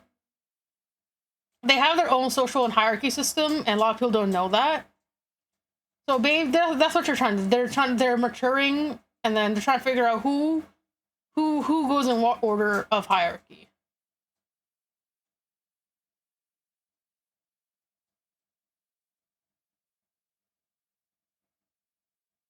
So the method I'm doing for this is that I'm giving the ivermectin just to be a safe precaution. I'm sterilizing everything, all the water bottles, all the cages, everything with vinegar and boiling water. I'm throwing away all the plastic bottles because I can't really sterilize them with boiling water. I can only do it with the glass one. And yes, I asked on Blue Sky for donos because it was very unexpected. Because if this was bacterial, it will cost me over $4,000 to treat them. Like, I'm not even joking. Vets are very expensive here, and they kind of suck. Just in the U.S. in general, a lot of vets here recommend euthanasia, like euthanizing your guinea pigs, but I end up not euthanizing them and curing them myself, typically. A lot of people might say, oh, it's abuse, but when you have this many guinea pigs, you kind of have to understand their health yourself first. It's not like, ooh, I'm neglectful. More so, okay, I already understand this because I have over 20 guinea pigs. So, and then when that water falls in the pellets, it'll like get all nice and watery. So if If anyone misses it, if any of the babies, miss it, they can just eat the wet pellets. And this way, make sure everyone gets vitamin C.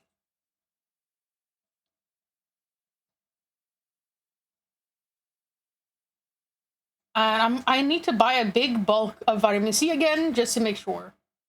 And I think this way I can really make sure the guinea pigs are okay and they don't get bullied. And then we get bullied out of eating. Because each guinea pig has their own water bottle and own little food thing. So I think some of the fat guinea pigs are just being mean and hogging. So I think that's how the vitamin C deficiency started. The reason why I think it could be is possibly vitamin C deficiency and not, because right now I'm looking at all my guinea pigs because I haven't slept, so I'm monitoring them, and everyone seems perfectly fine. There's no issues. I've been picking them up, and I'm thinking it could be vitamin C deficiency, but just to be safe, you just have to sterilize everything when this happens. When your guinea pig gets sick, it's recommended that you sterilize everything. You don't know what got them sick. Even if the vet says it's fine, you should sterilize everything. Just to be safe.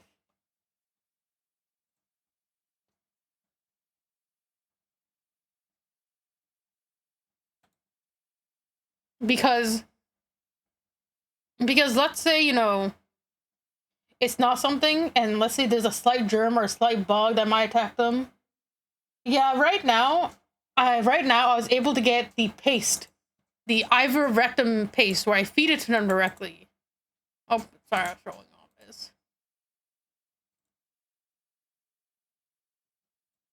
Oh, I'm gonna close this. And the paste is horse only, but it's safe for guinea pigs as well.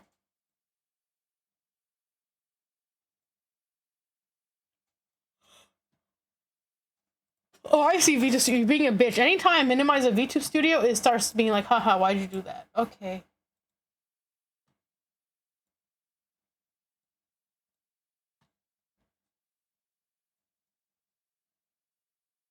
So, and thing is though, I think it stemmed from, I think there's a slight chance it could be sick, and it stemmed from me getting my friend's entire herd of 13. Because when I picked them up, they're very skinny, and I have pictures of them, and they were very skinny when I picked them up. That's the thing. Let's see.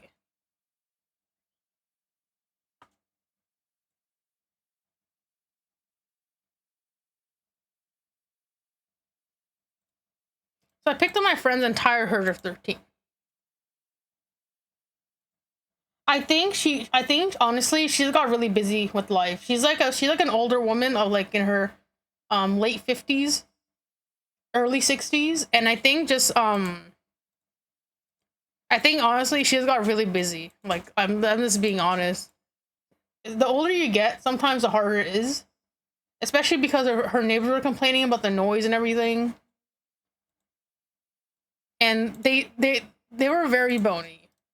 So, especially for mom, they should not be skinny. So I originally thought they were skinny because they were not being fed well enough. But I think there could be and then it didn't occur to me that it could be a sickness. Because the last time I really dealt with a very bad infection with guinea pigs was like 3 years ago.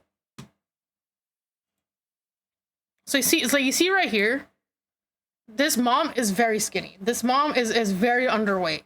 The bone you see right here is curving like this right here. You can pretty much feel her backbone right here. Is that if you can feel your guinea pig's backbone, it's not good. They should not be this skinny.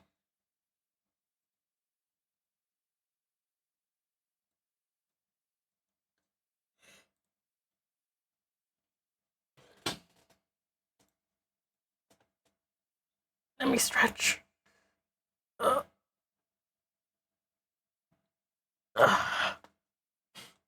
So some of them seemed okay. You see right here is a little bit fatter, a little bit easier. This girl's a little bit fatter. She's a bit more of a healthy weight.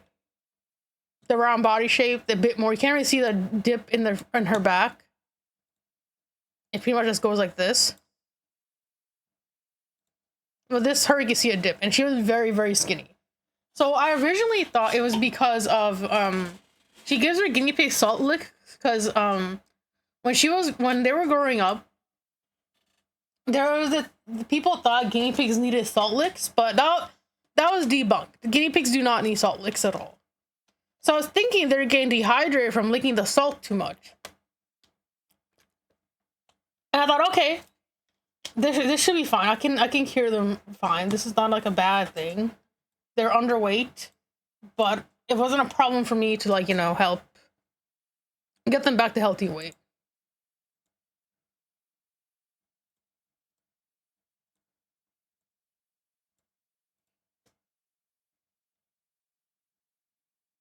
Let me see.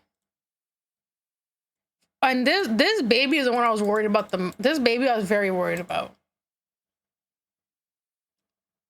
I think she wasn't paying attention to the genes when she bred this pig, because this guinea pig is possibly called a lethal white.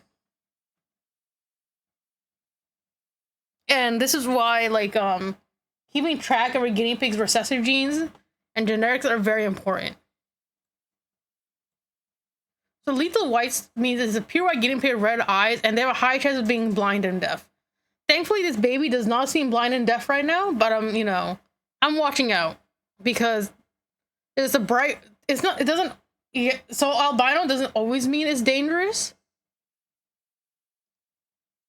And bottle guinea pig, like if you get an albino from a proper breeder and you see their pedigree, then it's not dangerous typically.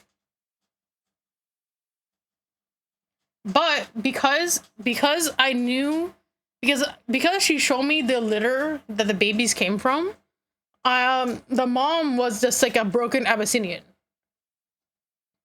So her becoming a pure white with red eyes from two mixed colored guinea pigs is not a good sign. Because when you breed a broken to a broken, like broken, yeah, it's yeah, breeders, yeah. So let me see if I can get a guinea pig genetics chart real quick.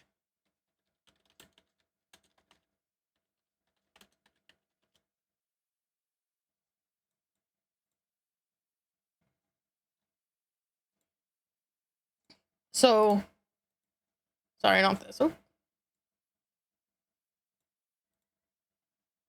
So right here's a guinea pig genetic chart. See right here, not a lethal gene fact. It's a recessive gene and it's not common. It's not common because good breeders bred it out. Good breeders try best to breed it out. And a lot of people might disagree with me, but because if it weren't for good breeders, we wouldn't know this information right here. So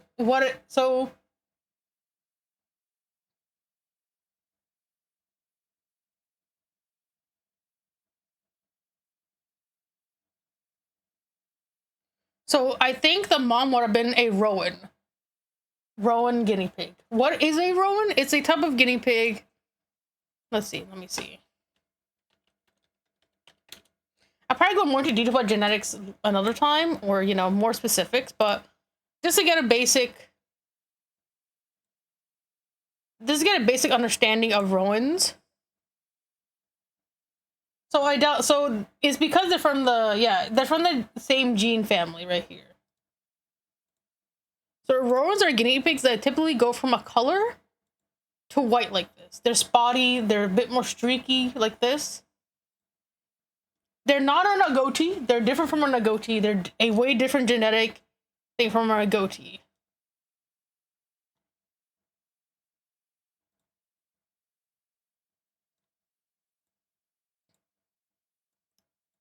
So, oh, wrong one. Oopsie.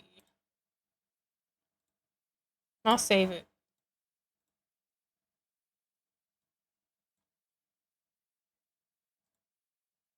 No, I mean, sorry, hold on. Let me freaking get my mod is lagging. Who cares?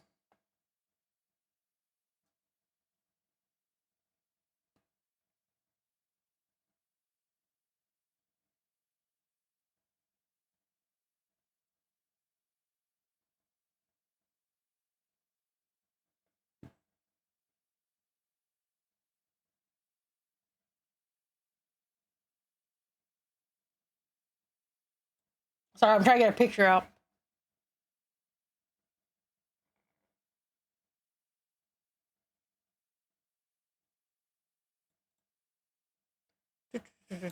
Anyways, let me see. I can get another picture of different type of Rowans.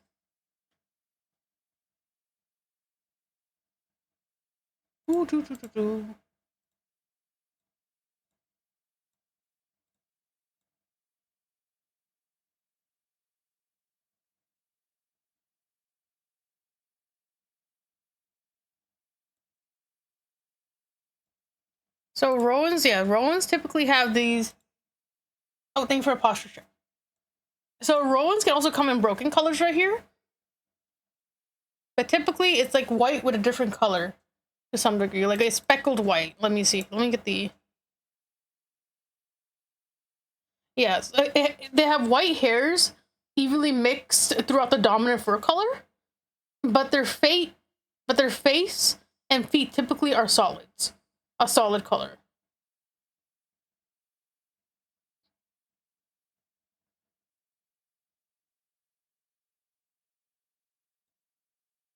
And then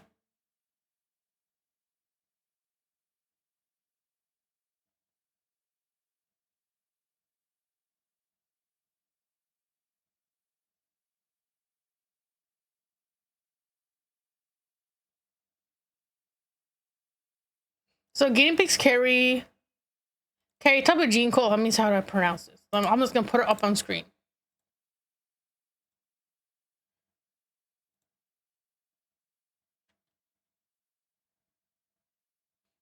I'm gonna put it up on screen so it'll be easier because I ain't pronouncing this. Oh Jesus Christ! Okay.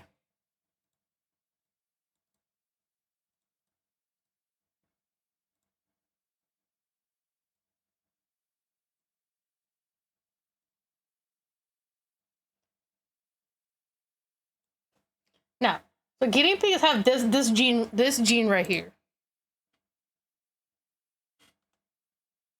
So Dalmatians and Rowans carry this gene, and that can produce a lethal guinea pig, and it's a 1 in 4 chance. And thing is though, and if you don't know your guinea pig's lineage, this is dangerous because they can carry it. Yeah, I'm not even gonna bother trying pronouncing this. So they can also carry this as well.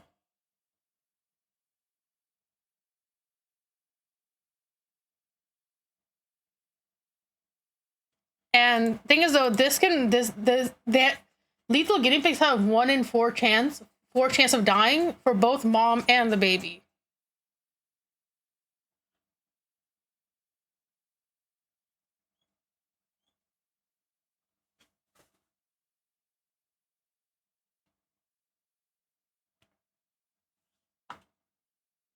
Many lethals are typically born deaf or blind. They can have teeth overgrown.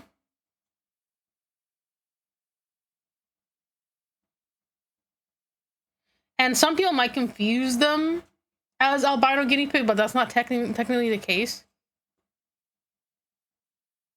Like a lot of people, I guess some people can't technically consider albino, but it's not really albino if we're going like super deeply into genetic. It's still a color coat.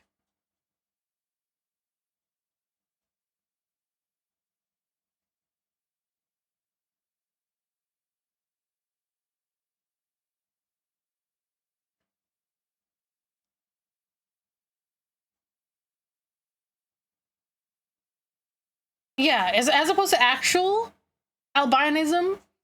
Albinism technically does not exist in guinea pigs. Yes, I have guinea pigs in real. I'm talking about guinea pigs. I'm talking about what happened last week. Every Friday I'm going to do a guinea pig tech talk. So if you're interested in that, come join the Discord and you can get notified when that event happens. So I have about 20-30 guinea pigs in real life. I do ethical breeding. I'm a show, and I do rescue work. I do all three, and I know a lot about guinea pigs. I have about 20-30 guinea pigs. And if you're interested in the guinea pig TED Talks, come join my Discord and you'll know when I go live on that. Because I have an event already pre-set up when I go live for that.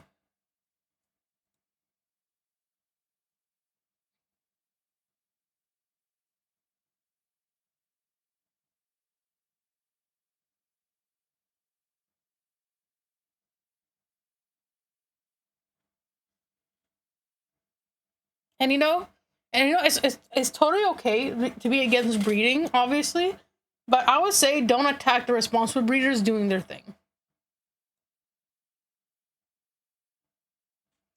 I understand what people are against breeding. That's totally up to them. They want to rescue us, but leave responsible breeders out. Don't attack us for that. In my opinion, people might attack me for it. That's okay. People say I'm a bad person. I track all my guinea pigs typically, even any guinea pig that people don't want, it comes back to me.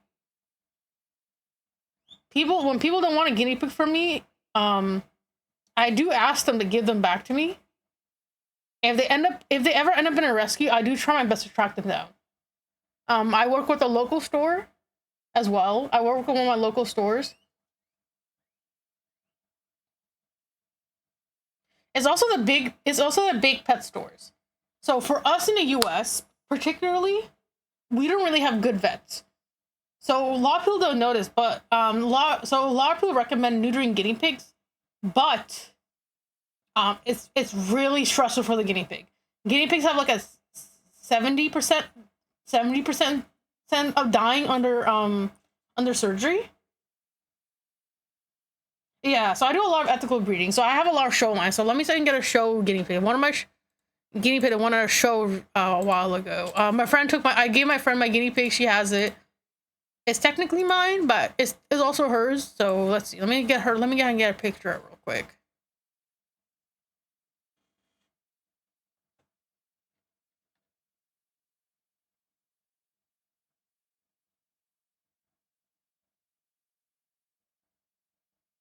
Yeah, so fun fact, the US does not have really good vets for guinea pigs. A lot of guinea pigs does recommend euthanizing them, and because of this, I actually do my own vet work on the guinea pigs. So a good way to combat a lot of this breeding in the UK, because they have better education for guinea pigs, and guinea pigs are much more professionally done in the UK and the EU. Almost all male guinea pigs are neutered. Almost all guinea pigs are neutered in the UK or the EU, which helps, prevent backyard breeding. Like, it still happens, don't get me wrong, but it's not as bad as here in the US. Even pet stores here will misgender guinea pigs. Even here, like my first guinea pig I got was from a foster, and they misgendered him. It was not a girl, and that's how I got babies. And because of that, I got into breeding and genetics. After I realized how easy it is to sex a guinea pig, I was like, okay, if you're a foster, how can you misgender them? So my first experience with guinea pig was bad from foster, so I decided to do it myself.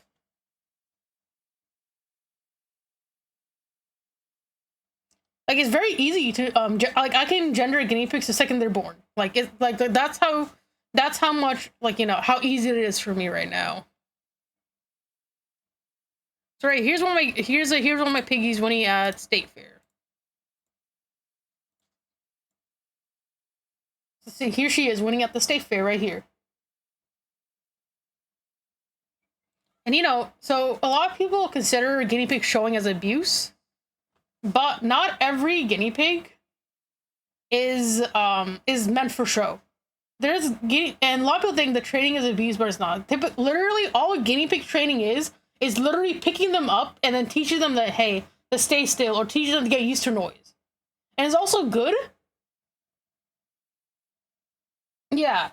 And thing is, a lot of people don't realize it's good to kind of train that guinea pig. So if a vet or you need to do a health check, they won't fidget, they'll stay still, and you can actually see if there's any issues. It makes it really easy for them to check health issues. So not every guinea pig can be a show pig, because not every guinea pig can be calm. They have personality, and those guinea pigs don't get forced into showing. They just stay in the herd. They go to a new home. They go to a pet home, or they go back into the stock. So she was very calm. So she wanted to show, for example. But other guinea pigs, like my younger ones, that's a bit loud, she can't show. She's way too loud. She moves around too much. And she's just not meant for showing. And that's okay. She's gonna go back into the herd. Into the stockpile.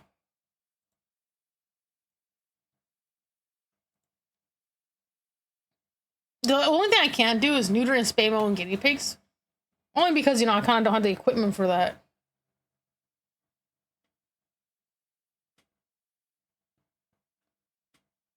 And last week I picked up 13 guinea pigs from my friend. So I'm showing those off right now. She got very busy with her life. She's like an older lady. She's in her like 60s, 50s, 60s. She's around that age. So I think what happened was that she got really busy, and she's more of a hobby breeder, as in she's not breeding for show. She's specifically breeding for genetics and looks in the sense of she doesn't care about coloring. She only cares about the face and body shape. No, that's what I'm saying. Like, no, I actually went to a guinea pig show a while ago, and there were animal rights activists trying to steal people's guinea pigs and rabbits, and one of them wore a dead rabbit head. Like, it was awful. Like, those people really ruined the shows, especially because there are a lot of kids that go to these shows. A lot of youth are trained to show animals, which is good. It's a good skill to have. It's good. But Laura, yeah. So my friend, she mostly breeds for body shape and color. She has a specific type of guinea pig she likes. She likes a super round face and a fat body. So she doesn't really care about, but I think she didn't realize she bred a roan. So I gotta double check numbers now. The guinea pig she gave me was numbers, and she told me that's his dad. And I have a suspecting high chance that this is a lethal white guinea pig. She seems perfectly fine now, but I'm worried when she gets older, she might have issues. So far, she seems to be seeing fine. She can hear, so she has no health issues, or just a good sign. But I gotta wait till she's older, and she's become a long hair like her dad. So this is the most worried guinea pig I picked up from her herd.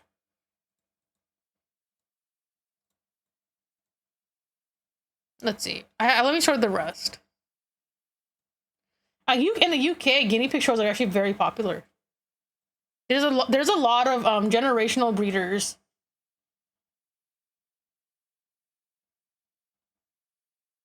Yeah, some people think that all pets are evil, which is weird to me. So long as the owners taught how to look after them, which is why I agree.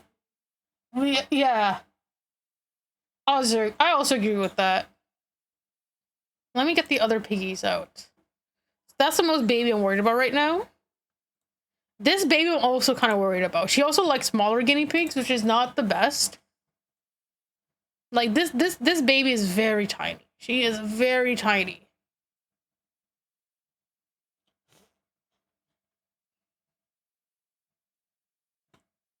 Like runts, runts are not good for showing. They're good for pets, They're not good for breeding because mama will have a higher chance of dying. She is 2 months old and she is very tiny.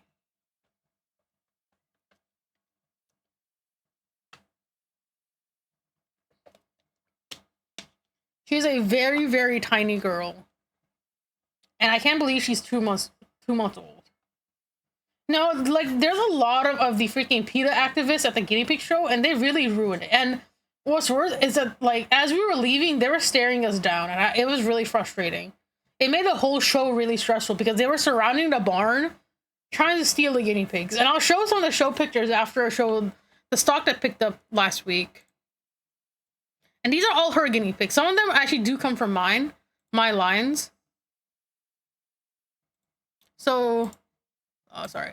So this guinea pig right here, he's mine. I gave her to him, and he's a very nice guinea pig. He's a perfect color. So in the UK, this lighter red is actually recognized as a breed. So in the UK, this lighter red, this lighter orangish red, is recognized as a breed. Here in the US, it's not recognized as a breed. Which sucks because I prefer, a lot of reds here are not really red. They look kind of like a brown, and my friend and I don't like it. So I want these guys to be for show, but because the US does not recognize these light reds as a different type of, as their own color, they're kind of pretty much just my own personal pets at this rate, and my own personal hobby line, which is fine with me. Yeah, so like this orange is red. This orange red right here is actually a recognized breed. They're known as gold in the UK, and that's a color I like. But here in the US, this is an automatic disqualification of red, like an automatic DQ, because they're not their own recognized color, which sucks. But you know, I kind of start on the line, and I don't really like the deep red. Personally, I do not like the deep red. I prefer like a more lighter red because it makes, so I breed Californian points. So these guys get their ears, their nose, their butt, and their feet darkened. And they're very similar to a Siamese cat. And their points will actually go lighter and darker depending on the weather. Yeah. And in general, just the animal rights activist trying to steal people's animals here at the show was not fun. So yeah, this is the type of guinea pig I'm breeding for color. I like these points. Texel? I talking about the long-haired ones? Because right now the UK is developing new type of guinea pig breeds. So this is from her. So right now he's a Miss Mark silky guinea pig. Which means he wouldn't be for show. But I could use him for breeding. So I can take his long hair right here and put it with another girl that's long haired and get a nicer long haired out of him. He's technically not a showable guinea pig. And even from a breeder standpoint, he's not the best. Oh, are you talking about like the Brokens? Oh, you're talking about Brokens. Okay. So the most popular color on guinea pigs is Brokens. You see them everywhere.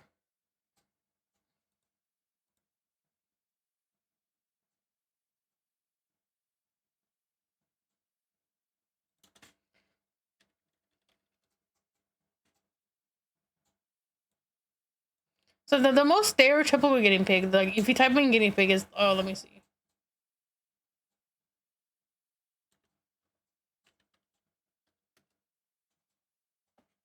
Let me see, I can find it. So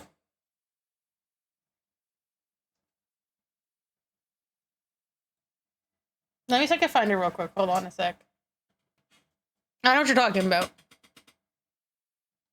If the picture would give me a nicer picture, that'd be nice.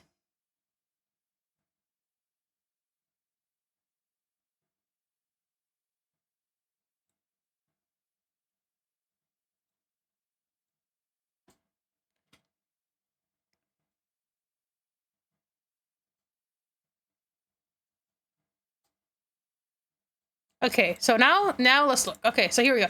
The most popular type of guinea pig are like these broken colored guinea pigs and a really bad quality Abyssinian.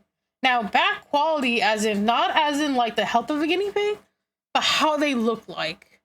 And a lot of people say, "Oh, it is being mean," but what I'm saying is a bad quality Abyssinian is like all their a lot of people call them spiky hairs. So you see these little spiky hairs, they're known as rosettes. So they're known as, this is a really blurry image, but like the most stereotypical guinea pig you always see are these broken color and these really bad Abyssinians. Yeah, a lot of people say it's tortoise. So there's actually a specific classification. So there is a tortoiseshell guinea pig, but they're perfect. If we're talking about show quality standards, they are a perfect broken type of pattern. They're not all these super mixed colors. Let me see. I can find it.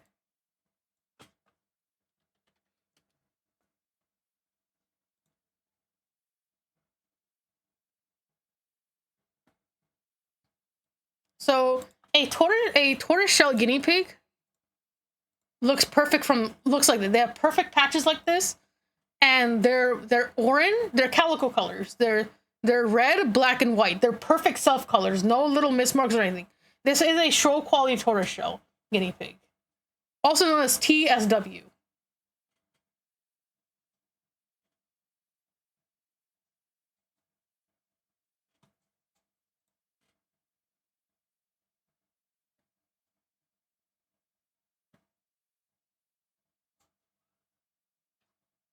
And they're broken to nice, almost nice, even kind of checker mark pieces.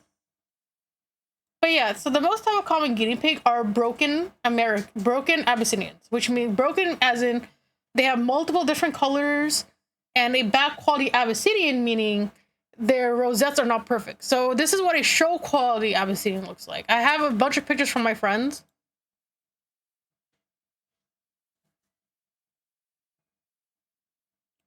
Like, I think broken probably do stem from tortoise shells, but they're their own breed called broken. They're recognized as their own coloring.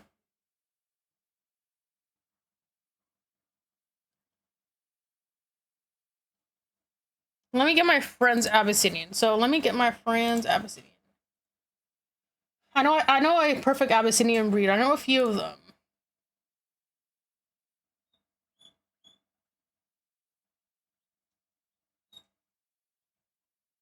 Don't I have it in here? God damn it.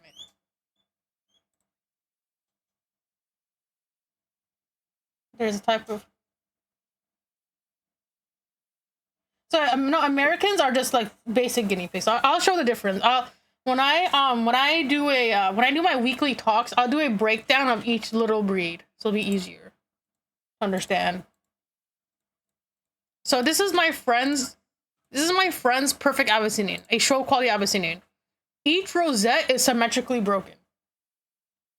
And this is not something you'll find at the store. This is very hard to achieve. This is like 4 years, 6 years of breeding from her. Over 4 generations of breeding. Each rosette is perfectly broken. These are not something you find at a store. And then every week I'll do different breeds and stuff, so it'll be easier to understand. And these are show quality Abyssinians. And then Americans are just the plain guinea pig we see. Like, so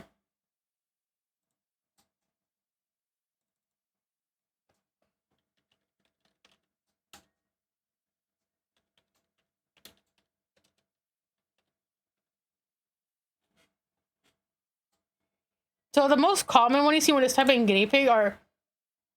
So the most popular pet people usually have, the most popular one people usually have are broken Abyssinians. But the most like original is this guinea pig. Is a broken American, which is a soft, which is a basic short hair guinea pig.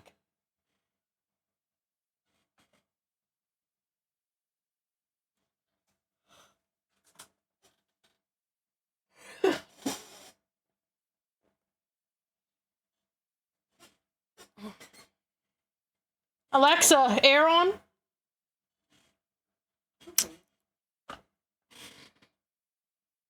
I just freaking stretch. Jesus Christ, my okay. So yeah, the most common type of guinea pig when you search on, like even if you look at my stream avatar, is an American. Very common. So what I mean by like not showable in guinea pigs is that like if they go to a show, they would get disqualified. Like if you're going like to actual show, but that doesn't mean they can't be a show piggy. Especially if you have children. You could enter a club and you can use your guinea pig to learn how to show. Like they wouldn't be show quality, but if they're calm enough, you can join like a 4-H club and they'll teach you how to hold a guinea pig, show the qualities, and then teach you about showing. So a lot of these even rescues, even if you rescue a guinea pig, you can still enter them in shows. You don't have to directly go to a breeder. Not these broken Americans typically, but typically these broken Americans are typically for practice, show practice. So for Americans, so for example, this American show, the coat is perfect. So when it comes to American, they focus on the coloring instead of the coat. Because Americans rarely have a coat fault. And again, this depends on what color of American you breed. So guinea pigs have fur type and color type. So typically, Americans rarely have coat faults compared to other breeds.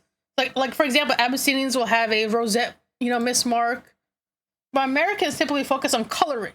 So right here, we're focused on coloring. You see, so every guinea pig is perfect, like coloring like this. Yeah, you can enter in shows. Or even mine right here, it's a perfect self, right? And it's a Californian. It can enter in shows. It can enter in like the show leagues. So for American, a lot of people focus on coloring versus just the coat. And this, or like this guy right here, would technically be a bad one to enter because he's a mixed breed. Someone bred a silky with an American and got this really weird half long, half short hair. So this right here would just be bad in general. Like, but if you really want to use a guinea pig, yes, you can breed certain things out. So for example, if I pair him up with a long-haired guinea pig, I can take out his long-haired. Right? I can take out the long-haired out of his genes.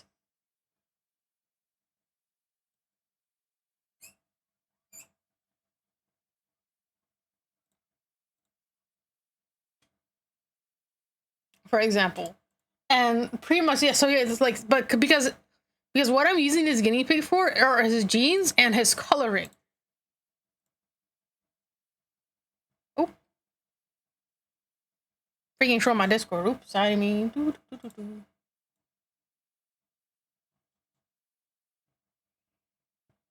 And do that. Oop. Anyways. So he has a good color. He's perfectly white. He has a decent eye, not super bold. It could be a bolder eye, but he's almost a perfect white self. To something like he'd be good for Californians or breeding like plain colors, like one solid color like this. And you can use his long hair gene to breed out some long hair, which I'm planning to do. Let me exit this.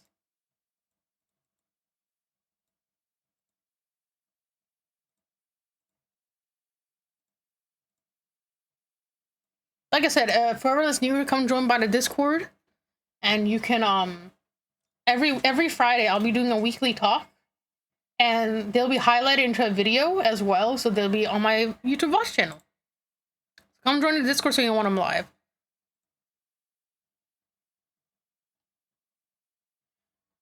We have a dog show called Cruffs, but the Kennel Club also hosts a dog show for crossbreeds called Scruffs.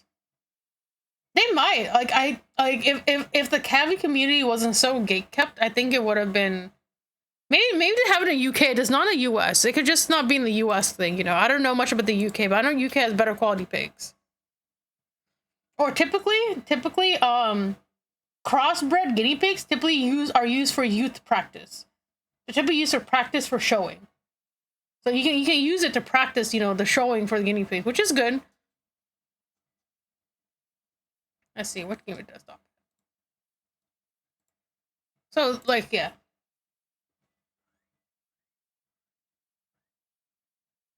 Yeah, it's probably a little bit gated still. I think they maybe do that, though, to possibly avoid people from actually mixed breeding them for shows, which makes sense. Maybe. That's what I'm just thinking, because you don't want people to fuck up guinea pig genetics, because they take like 4 to 5 generations, even longer to breed. So I would understand why some breeders might not want their animals to be mixed bred, So I can kind of see this from that perspective as well. Like this right here is a really bad Abyssinian. So I know it's really hard to tell for his picture, but she has a rosette. And she has a really, so her face is like right here. She's half Abyssinian and half silky. So for her, she'd be good for what's it called, long hair breeding as well. But you know, I picked her up and she's kind of skinny when I picked her up from my friend. So I really want to see if she, like, see right here, you can tell she's very skinny. She's a very skinny girl. She's getting back her weight now, but when I got her, she was really skinny. I got them. I think I got them on Wednesday. Last Wednesday. And this I feel like this is the most common type of guinea pig. It's this guinea pig with the line in the middle and broken colors. Here in the U.S. at least, I have my first guinea pig, Coco. I still have her. She's still alive. Looks pretty much like her, but in different colors.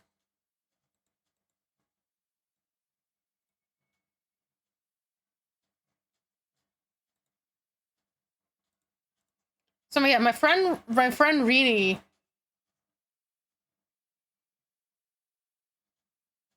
Coco is about 2 years old, 2, 3. I think it'd be acceptable as long as you kept your pedigree. Yeah.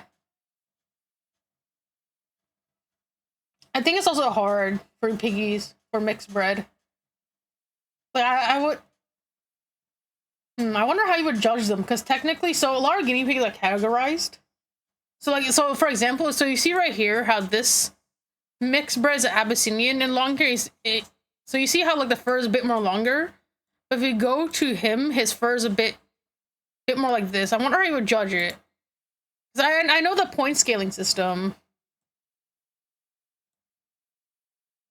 Coco's about almost 2 to 3 years old. She's about to reach 3 years old. Oh yeah, for guinea pig, you can't really judge them on temperament. You have to judge by coat.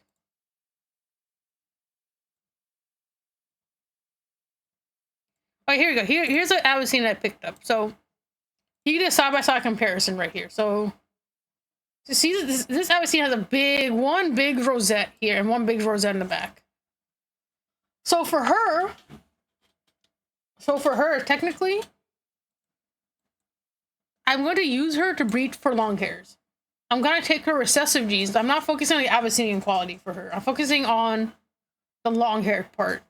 This is all these are my friend Renee's guinea pigs I got from. She's like the older lady, and she's still skinny. I'm not like, ooh, let's breed them now. I'm really hoping they get at a very healthy weight.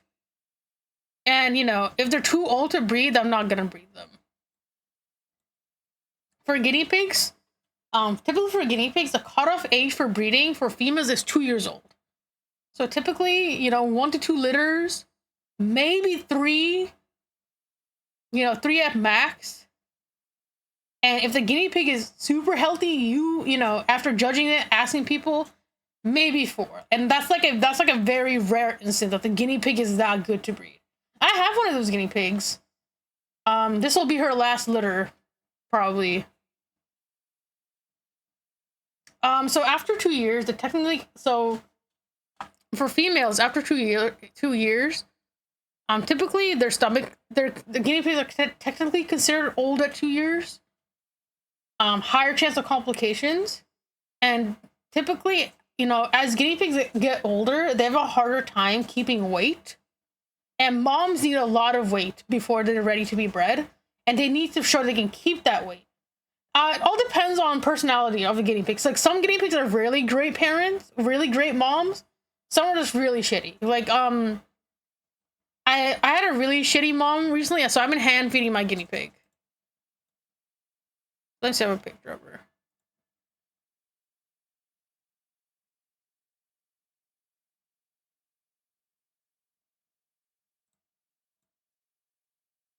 So I hand feed the guinea pigs goat milk because if I can't have a guinea pig replace her milk, goat milk is an okay substitute, not the best. You typically want a catty milk replacer, but usually goat milk is only if like a last minute solution. Let me see, get a picture.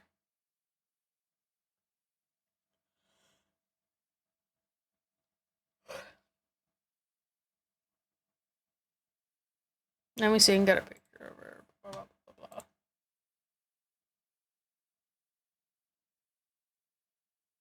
I thought I had a picture. Hold on a sec. Okay, so right here, I have a picture of her. So this guinea pig, for example, so even if guinea pigs are domesticated, they still have a slight survival instinct. Because this baby was really weak when she was born, mom said, no, I don't want to waste my resources on feeding this baby. I'm going to feed the rest. So I had to hand feed this one, for example. And then some of the hand feeding videos will go on my YouTube. They'll be on the YouTube, little videos of me feeding them. Me feeding her. So yeah, so because they still have slight survival instincts, not very strong ones. They're like, I'm not gonna waste resources on this guinea pig. And pretty much they don't really, and then, she had to compete with like a few other siblings. So she pretty much got last pickings, and she was too weak to keep up with. So, and mom really didn't care if she was weak, and no one really cared if she was weak or anything. So, it really depends guinea pig to guinea pig. So my guinea pig Biscuit, who gave birth on Sunday, right here, she always does spectacular. All the babies are always healthy with her. She always takes care of them, and there's never any issues with her. So she's one of my really good. She's a good showable pig, and she's a really good breeding pig. She's a really good mom, like for her, and she always bounces back to her weight and keeps it really easily. I got her from a cavery in Utah.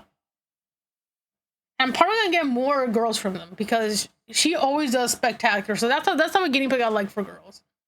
She's almost at her 2 years mark. A lot of breeders they just resell their girls to a pet home when they reach 2 years. But I'm planning on keeping Biscuit. She's always been a good mom. She always had no issues. I always kept track of her.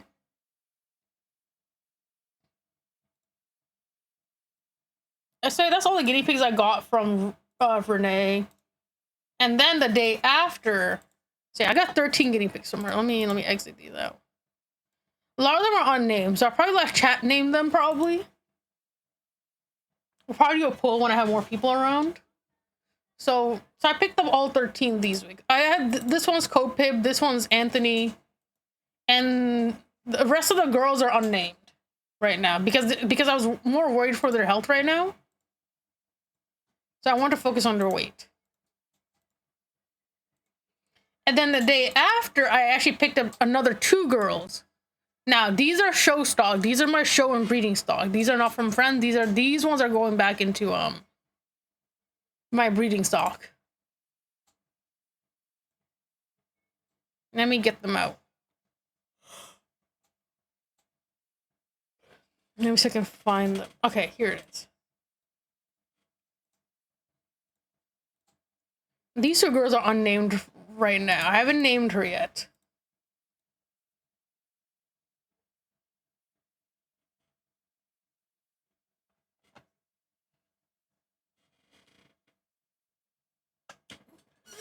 Jesus Christ. So, this is what I'm breeding Californian points in different coat types. So these 2 are American Californian. So she's 3 months old. She's a very good girl. She has very nice points. So I checked her weight. She's very fast. She's very plump.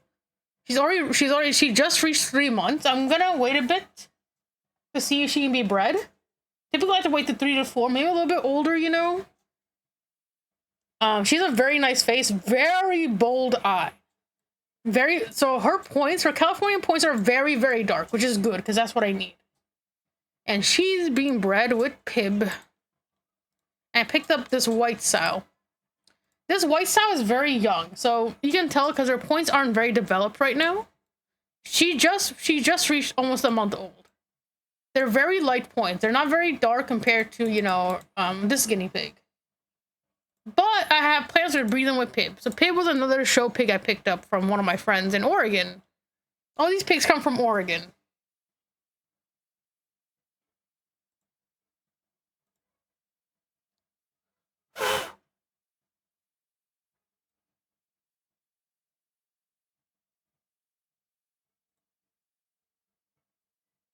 So Pib right here, he's a very big boy. Pib right here's a very, very big boy. So maybe because it's summer, but his points right here is not really filled in.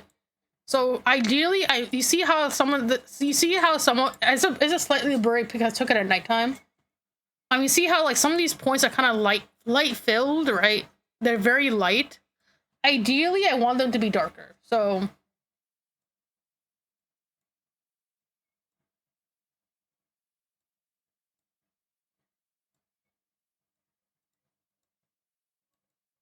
I want it to be more like this, a bit more darker. You see the difference right here? I want to be more filled up like this.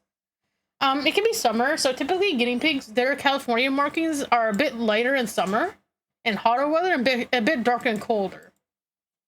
So I'm hoping he does get like this, a bit more filled up, you know, a bit nicer, you know.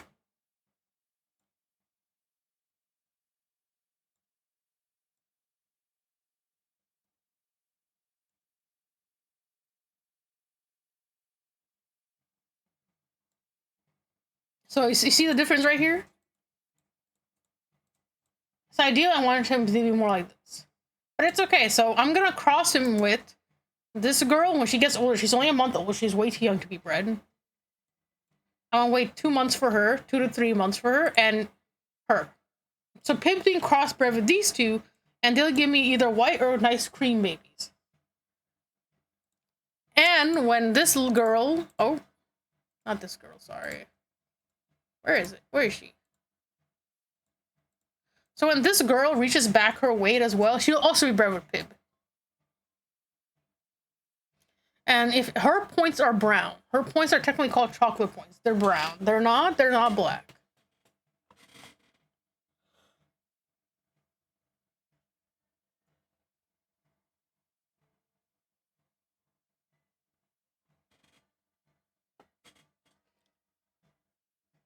Pib is aggressive with other males. Pib is very aggressive with other males. He's a bit aggressive with other males right now, so he's only with females right now because he can only bond with boys. The last boy I bonded with him, he tried to attack. It could just because Pib is horny, you know. Maybe it's just his hormones acting up, but right now Pib does not get along with guys. And he's a fat guy. He's very big. He's bigger than my other cowboy.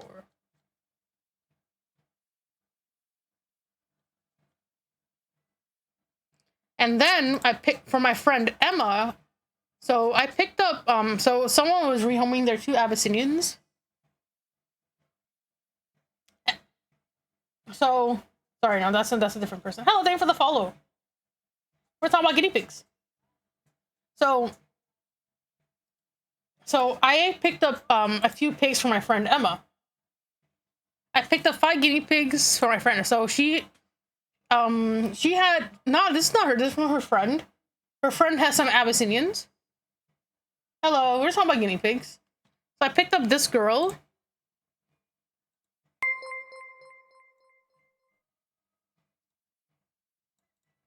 Her friend had 2 Abyssinians, you know. So this Abyssinian is not great, as you can see. There's only 1 rosette marking in the back. You see that? There's only 1 rosette right here. Let me get the red. This rosette is not great, you know? There's only 1 right here. It's only 1 right here. And like maybe there's like a tiny one right here. But typically there's like no rosettes on her. But Abyssinians, a lot of Abyssinians do carry long hair. So she'll be in my long-haired project.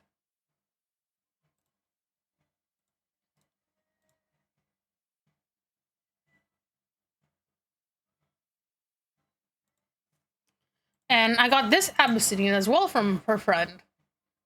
Again, bad rosettes, but this one's a nicer rosette. I do like this one's face more. It's a bit more rounded, and that's what I like. I'm looking for a bold eye, a big ear, and a round body. This one has, as my friend Renee's. Oh wait, I just realized I'm locking it. So this one right here, my friend. Hello. This one right here, as my friend Renee says, she calls them banana noses. So she has a bit more of a banana nose. She has a banana nose, as she calls it. And this is a bit more cookie faced, as Renee, my friend Renee, says. This one, I prefer this one's ear right here a bit more. I like the more downward ear, a bit more of a flat ear.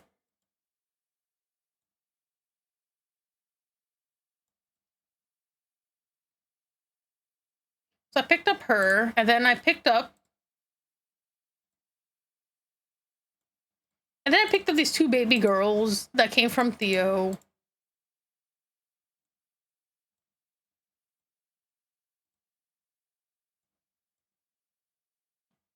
Damn, Mara actually crashed this time. GG.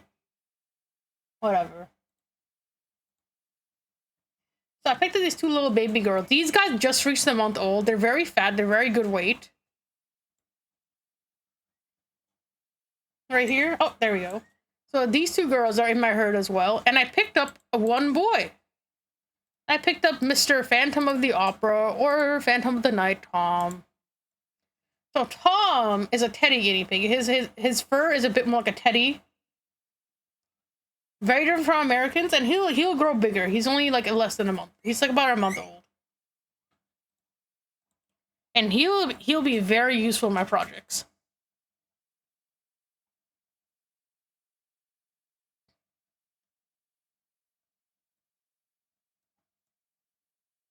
Tom is very young. Yeah.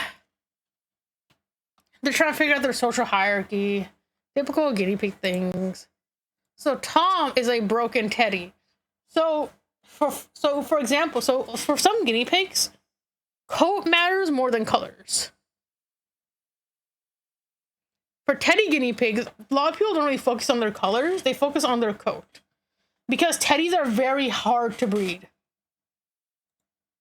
So one of my friends is a master breeder, as in she breeds so perfectly that she raises the standard of teddies.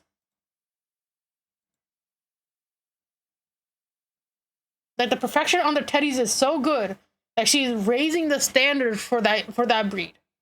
Let me see if I can find her real quick. I know guinea pigs are pricey, and I plan on buying one eventually, but not right now. So she's raising the standard of perfection for the guinea pig. So this is her grand champion teddy.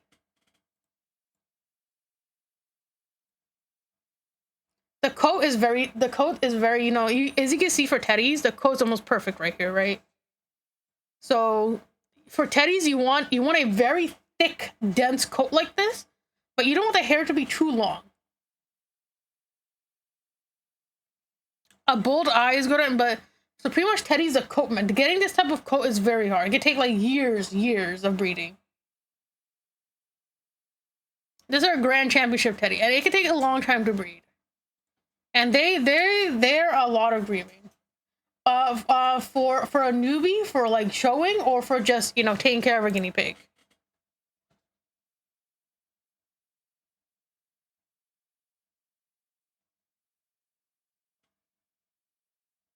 I would say the American guinea pig are the easiest. They don't require much grooming, honestly.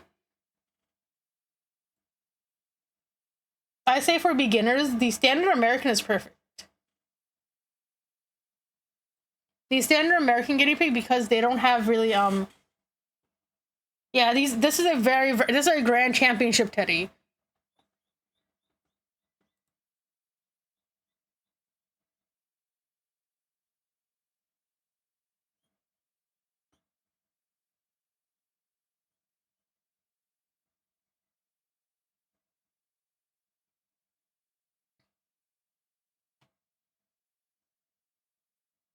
Yeah, girls are easier. The most ideal setup is one neutered male and like 2 to 3 females. This way they have like a perfect social hierarchy system. Because a lot of ladies don't typically try to dominate males, so it's a very low chance of breaking bond. Not 100%, but it's a lower chance. Second best is females, and then last is last is males, because males can break bond anytime. So can females, though, to be quite fair.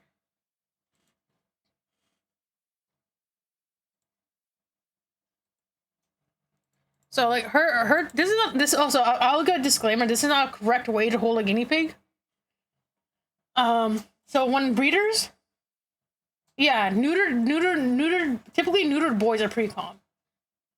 So this is not a correct way to hold your guinea pig. I'm just giving you a disclaimer. This is not the correct way. When breeders do this, is just a quick snap picture to take the underbelly. That's it. And the typically spine is supported. So you do not want to hold a guinea pig. This is only a quick snapshot to take the density of the coat. So do not hold your guinea pigs like this, because they will injure their spines. Now you can see for a guinea pig, they're very young, but they still have a very nice dense coat. And that's what you're looking for in teddies. Teddies do not care about color; they care about the coat. Some people do. Some people like me care about both. Because I'm trying to breed a Californian teddy, which is very hard to do. A very good Californian teddy.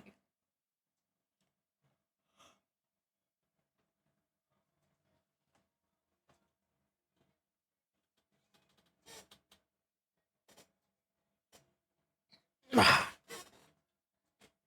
need to stretch. So pretty much that was my weekend. Other than the really bad thing happening to my herd, everything else was great.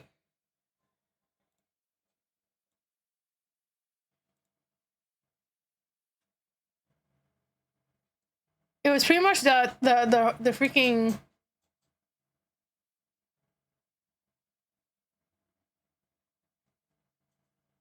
Yeah, no, it's probably going to be longer on Friday, because Friday is actually a seminar talk where I'm going to discuss the differences between hamsters and guinea pigs, and I'm going to discuss about similarities, and then we'll do a Q&A. You want to make it for guinea pigs. You want to make sure their entire spine is supported, and their entire like right here is supported. So they want to make sure your feet, their belly, everything is supported, because they're very sensitive. And you gotta make sure you hold onto them properly, because guinea pigs do not have a sense of depth, and they will jump out. Because they don't have height perception. They also have a blind spot in front of their face right here. So in front of the guinea pig face, there's a blind spot, so you gotta be careful. And then on Friday, I'll do a Q&A on the topic. Yes, they don't really understand height. I think part of it is because of how we bred them, honestly, how we domesticated them too, to kind of make them kind of stupid. And for the hydrate. So on Friday, chat, we're gonna do a topic. So Friday's topic, I'm gonna give you guys a sneak peek. Let me get the slide up. Because tomorrow I'm doing art. So tomorrow's back to regular art schedule, because I have commissions to do. And maybe gaming if I have time. Oh yeah, a lot of guinea pigs like to do that.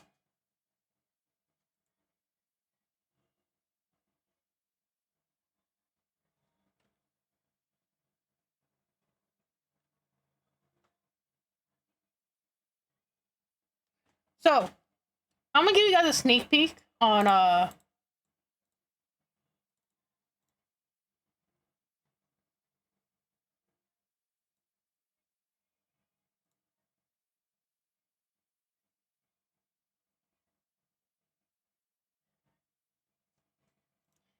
So here's a little sneak peek on weekly talks. So I'm gonna do a different scene for this, because I think I'm covering up too much here. I'll probably use my gaming scene. But anyways. Yeah, I'll do my gaming scene for this, because this is way too much. But we have weekly talks every Friday. So this will be 9/12.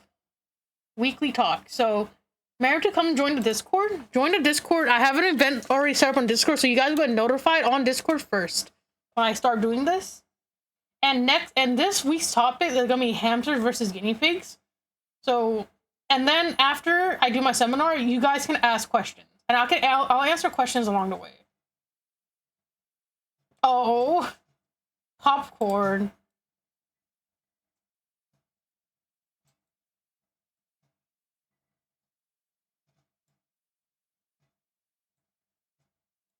So so on so yeah, so if you guys have any questions for hamster and guinea pig, save that for Friday, because on Friday we'll do hamsters versus guinea pigs. And then I'll let chat decide what they want for next week's topic.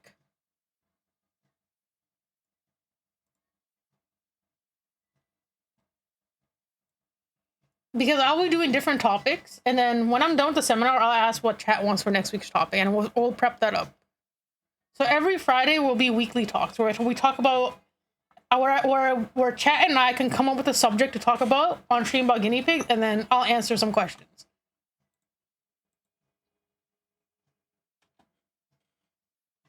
So I'll probably use my gaming setup for it, actually.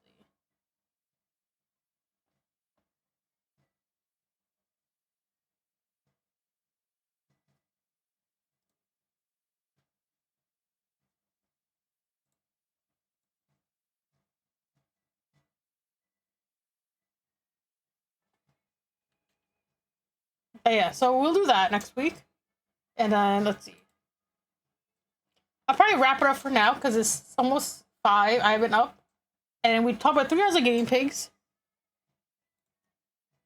But if you want more just chatting streams, just let me know, chat. So we'll do more just chatting. We'll just talk about guinea pigs. But I'll start doing it once a week. So we'll do a topic every week. Oh, I forgot to mention before I end it. Actually, let's talk about the show I went to. So I'll show some pictures from the show.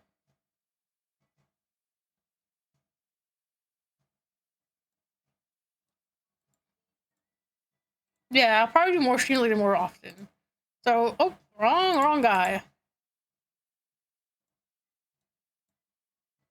There are a lot of nice guinea pigs at the show. So here's one guinea pig at the show, one of the Californians. You see the points is very dark. The eye is very bold here. So the eye right here is very bold. This is what I'm looking for. The point is very intense. The body is round, and the ear is also big. So this type of standardization I'm going for. It's like you really want the bold eye, the dark eyeliner, the intense smut on the nose. This is a young one. She's not done yet.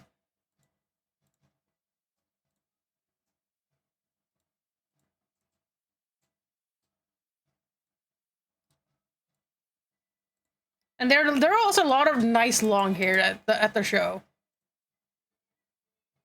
So you see, like here they're being judged. As you can see, the guinea pig is staying still. They're not really moving. And then, oh, they can see their faces right there. It doesn't look like it, but the hair is not covering the face. And all this hair either gets cut off, or they get wrapped back up again after show. So they're not living like this. So you guys don't have to, for people that were concerned, they don't live with this long hair forever. It gets cut.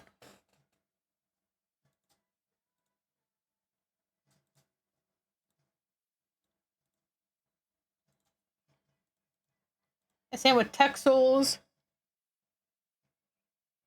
These guys can also grow up super long hair. That's one of my friends' Texels.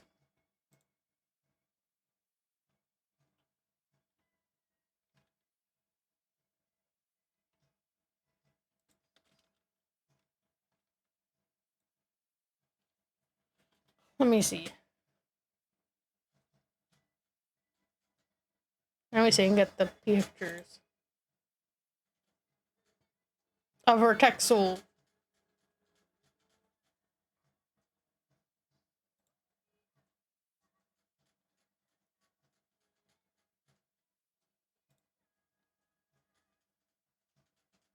Here it is. I found it. Here we go. So right here. Oh, I'm blocking it. So right here's another one.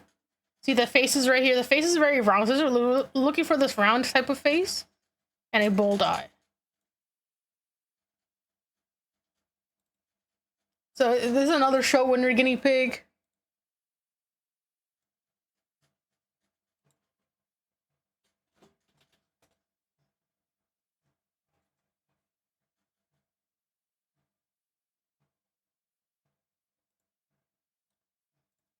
And they come all different colors.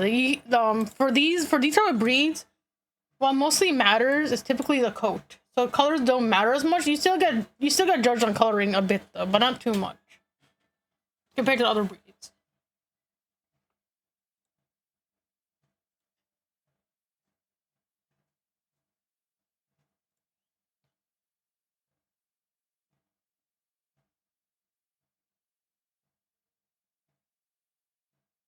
So let me see. And then my other friend brought her Abyssinians, and I took pictures and videos of that. Let me see if I can find some pictures.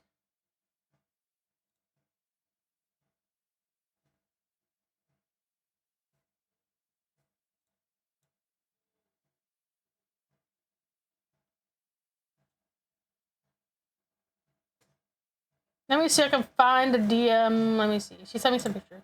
Because she told me to use some of her pictures for stream, so I want to see.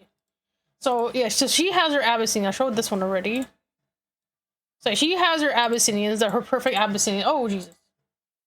Where'd I go? Oh, right here. So she has her perfect Abyssinians right here. You can see that. So right here's a very, very, very good example of a really show quality Abyssinian. So right here, you can see that from just here alone, you can see the 3 perfect rosettes right here. Right here. So you can see all the rosettes are symmetrical. And there's 6 of them. 3, 3.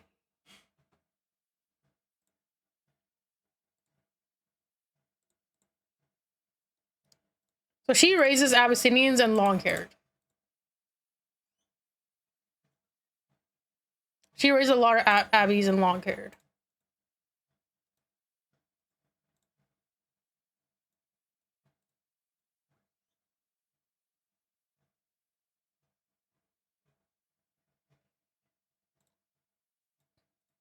See right here. So you can a lot of long hairs can stem from Abyssinian. So a lot of Abyssinian breeders tend to also be long-haired breeders. So that's a really common thing. So and typically guinea pig owners don't just leave their guinea pigs out like this. The hairs are wrapped. Like, you know when people bleach their hair? That's how guinea pig hairs are wrapped for shows. So they don't chew on it. So here's another one. Here's another example of our Abyssinian winning our award.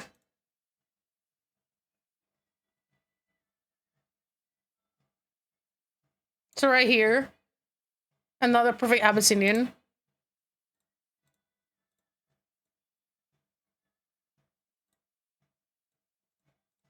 And then she brought out her babies. So right here, the baby you can't really tell it's a long hair, but this is a cornet. So they have a crest right here, and the hair grows out long the other way. So like this. So that was at the Petaluma show I went to.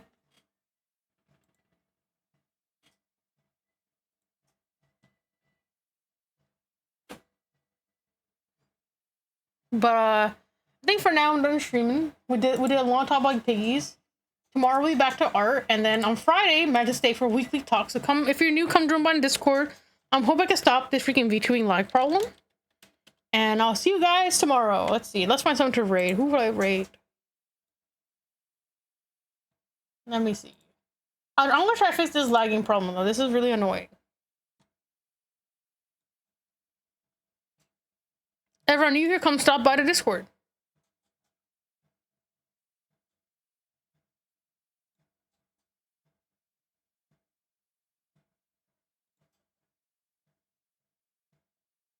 Let me see.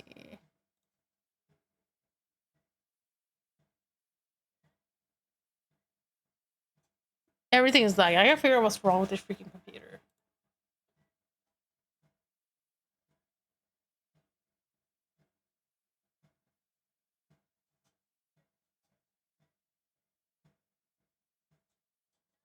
Yeah. Well, remember to come here for Friday for... I don't rate one of my friends. Remember to come by Friday for a weekly talk, so we can talk about guinea pigs again. Let's raid one of my friends. She's playing... I think she's playing the new Hollow Knight game. I don't know. I gotta double check. We guys stick out for the raid? Oh, I didn't mean to do the whole thing.